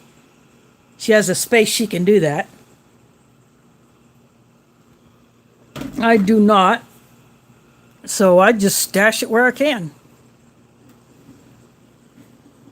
I got a bunch of those pop crates that soda suppliers use to carry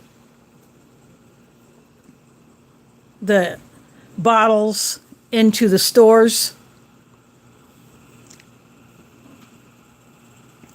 A bunch of those came up in our laundry room several years ago here in this building, and I nipped them. There are so many left a few different times, and I picked up a couple elsewhere, two that are on the side of the road. I took several of them to my mosque, and we turned them upside down to use to put items on to keep them off the floor, because we have had flooding in the basement in that storeroom that we have in there. And so I put those in there and turned them upside down. And that's how we keep like items that could easily get soaked off the floor.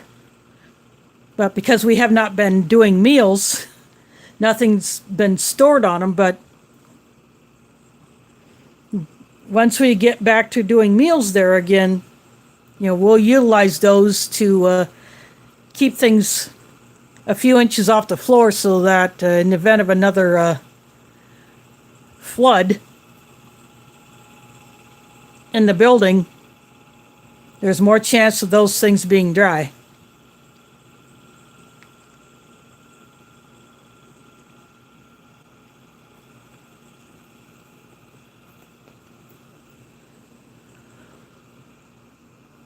But I'm currently using those for my canned foods.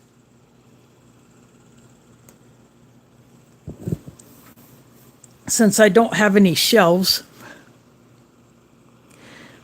Yeah, I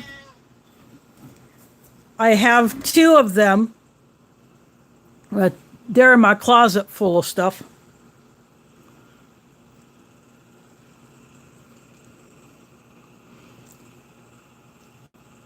If you heard a meow, that was Mila. She came out here for a few seconds, and now she's at the water bowl taking a drink.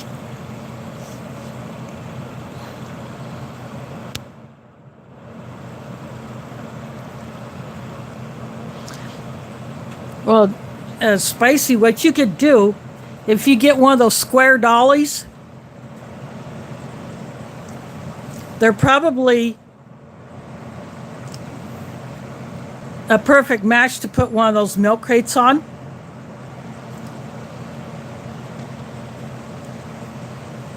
But mine are in the closet, and they are loaded up, and they're staying put.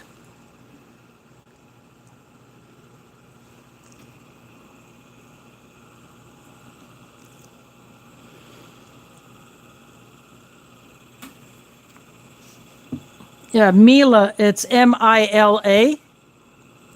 That's how I spell it. It's a Polish word that means cute or pretty. And Pumpkin is sleeping somewhere.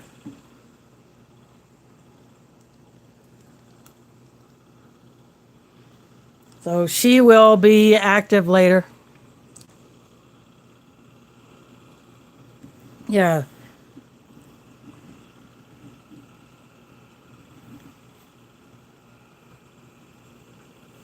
I decided to move all of my canned food out of my closets so that it would be easier to rotate through them.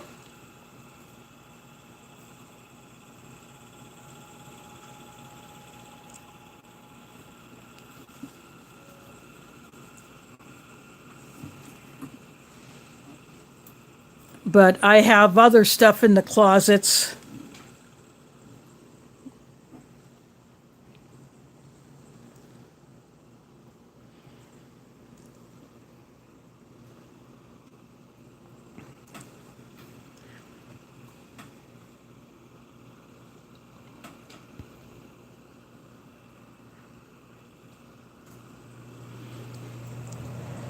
Yeah, yeah, I have carpet in this apartment, and because I'm one of the few tenants who remained during the reno, they did not kick us out to remodel our apartments. They only kicked out the troublemakers and those who were behind on their rent even before the big nasty hit.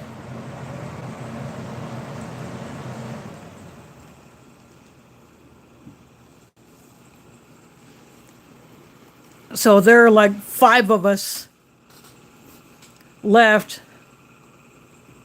during the major part of the reno. So they did nothing to our apartments other than repairs. Yeah, replacing our entry doors. So I got a new door.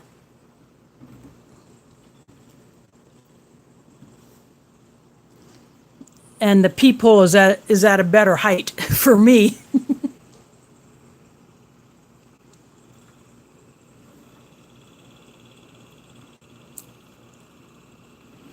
Well, that's the idea, pun intended.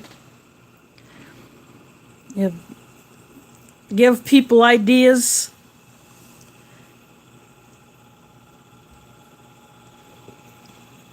Go to stores that they might not otherwise go to. I have not been to an Aldi in some time. I really should go there for a shopping run.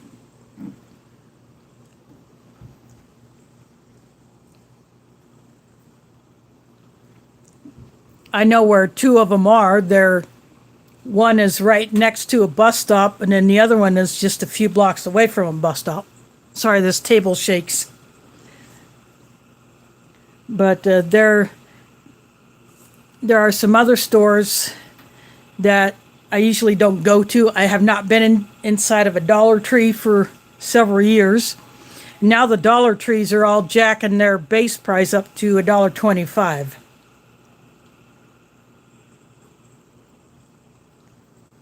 And from what I've seen on other channels, on certain items, product sizes are shrinking, and they're still jacking the price. Yep. Every time I get water purification tablets in a ration,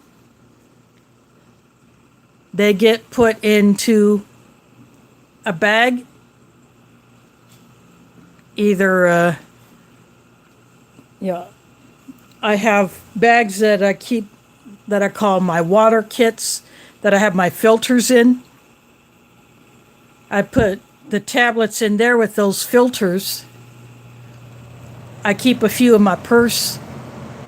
And in the winter, when I take my filter out of my get-home bag, because if you use a filter in the winter and it freezes,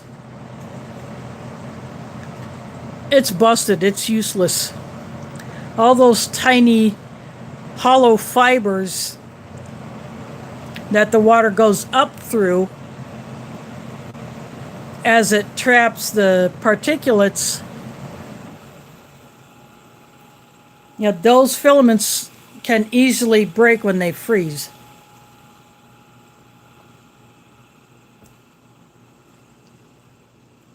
And there goes your ability to filter all that crap out, or it wouldn't even work at all. So that's why I don't carry it in the winter.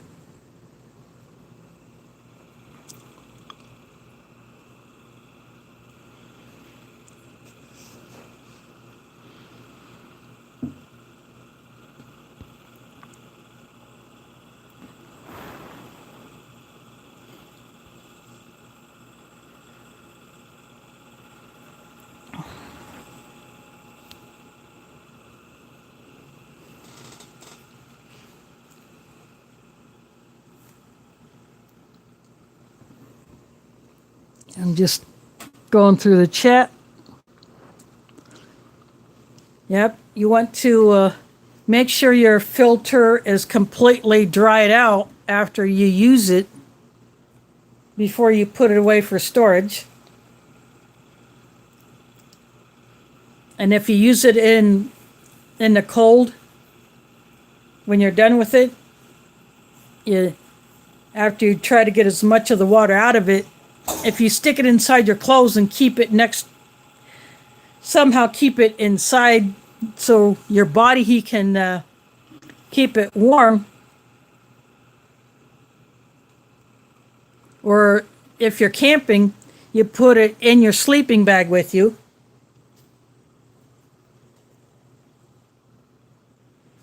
And if you're using a supplemental heat source like a hand warmer,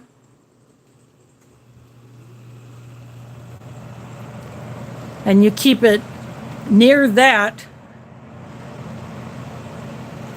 then you don't have to worry about it freezing, and it would even help dry it out more.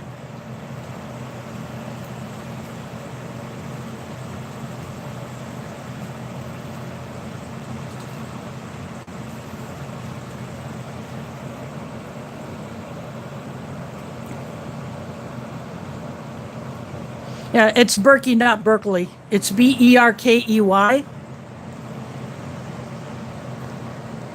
But speaking of Berkey, or some of their other ones that, say, Alexa Pure makes, and there's, I think, one or two others. If you buy the filters and the spigots and anything needed to prime those filters, instead of getting the whole system with the two tanks that stack, if you use buckets, you can make your own. I won a Berkey set from another YouTuber, and I have the two black filters. I have a spigot. I have the priming pump. And I have a drill bit that I would use specifically to drill one of the holes, because my bit set does not have one that big.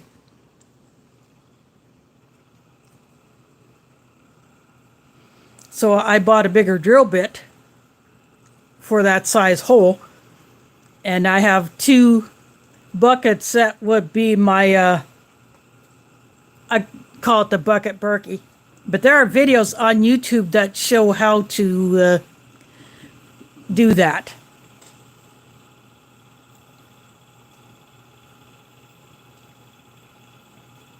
So if you do a search for something like how to build a Berkey water filter or bucket Berkey or something like that,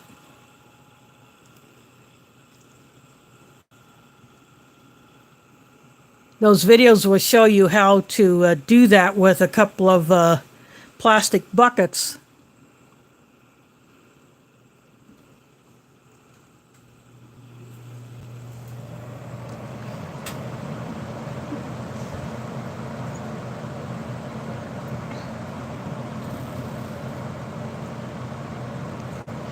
Well, that's awesome.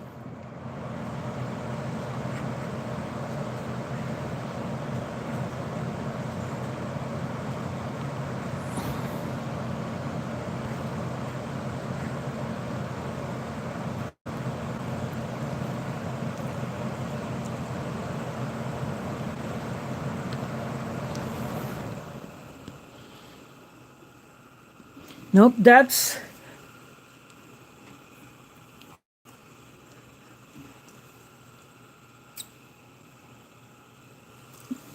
Yep, that's a good way to go. And because I won the parts to do that, all I had to pay for was the 2 buckets and the 2 lids.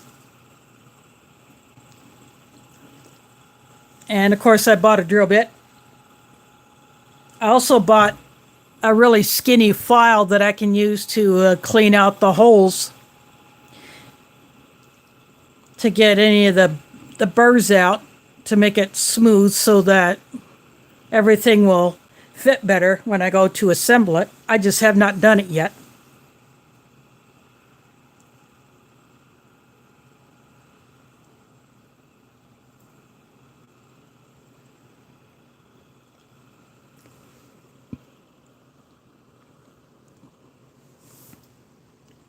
But I do want to get another pair of filters to have as a backup, so that if I've used up the filtering capacity of the ones that I currently have, even after cleaning them off every so often, I want to have a pair as a backup so that I can keep filtering the water. And that's in addition to the small filters that I have. I got the LifeStraw Flex, which is the one that would go in my get-home bag during the warmer months. And I bought a couple extra of the carbon filters for that. Then I have the Sawyer Mini. And then I have one that is now branded as E-Tech City, but when I won it from Rogue Preparedness, it was called Aqua Pura. But it's the same exact thing as the one that has the E-Tech City brand on it. So I have that one. And then I have another one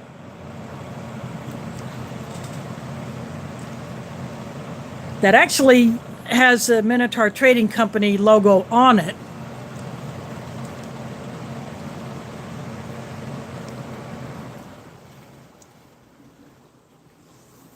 So I have those 4 filters.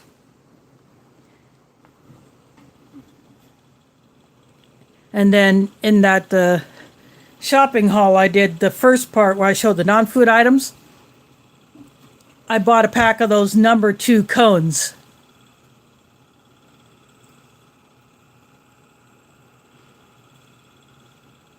They're the same ones that I used, or the same size that I used when I made those little moisture absorber packets with rice.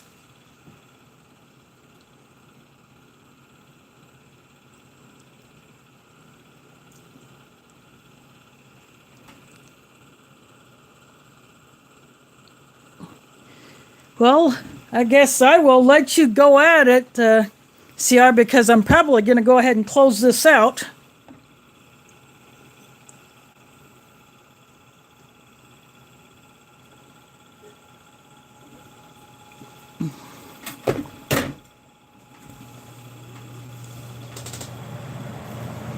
And I want to hand this off to YouTube to process.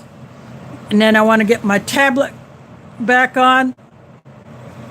I want to check out what's happening on Wide Family Farms stream, where 2 people are supposed to be doing a grilled cheese sandwich cook-off in order to claim a Lodge cast iron skillet. And Yossi is one of the judges, so that's why he's not in here. He's judging grilled cheese sandwiches. So I'm going to go ahead and close this one out. I do want to thank you all for watching. And next week will be USMRE, one of the 2012s that I have. I don't know which one of those yet, but I will pick one of those, and then I will post up what it is. before the weekend. So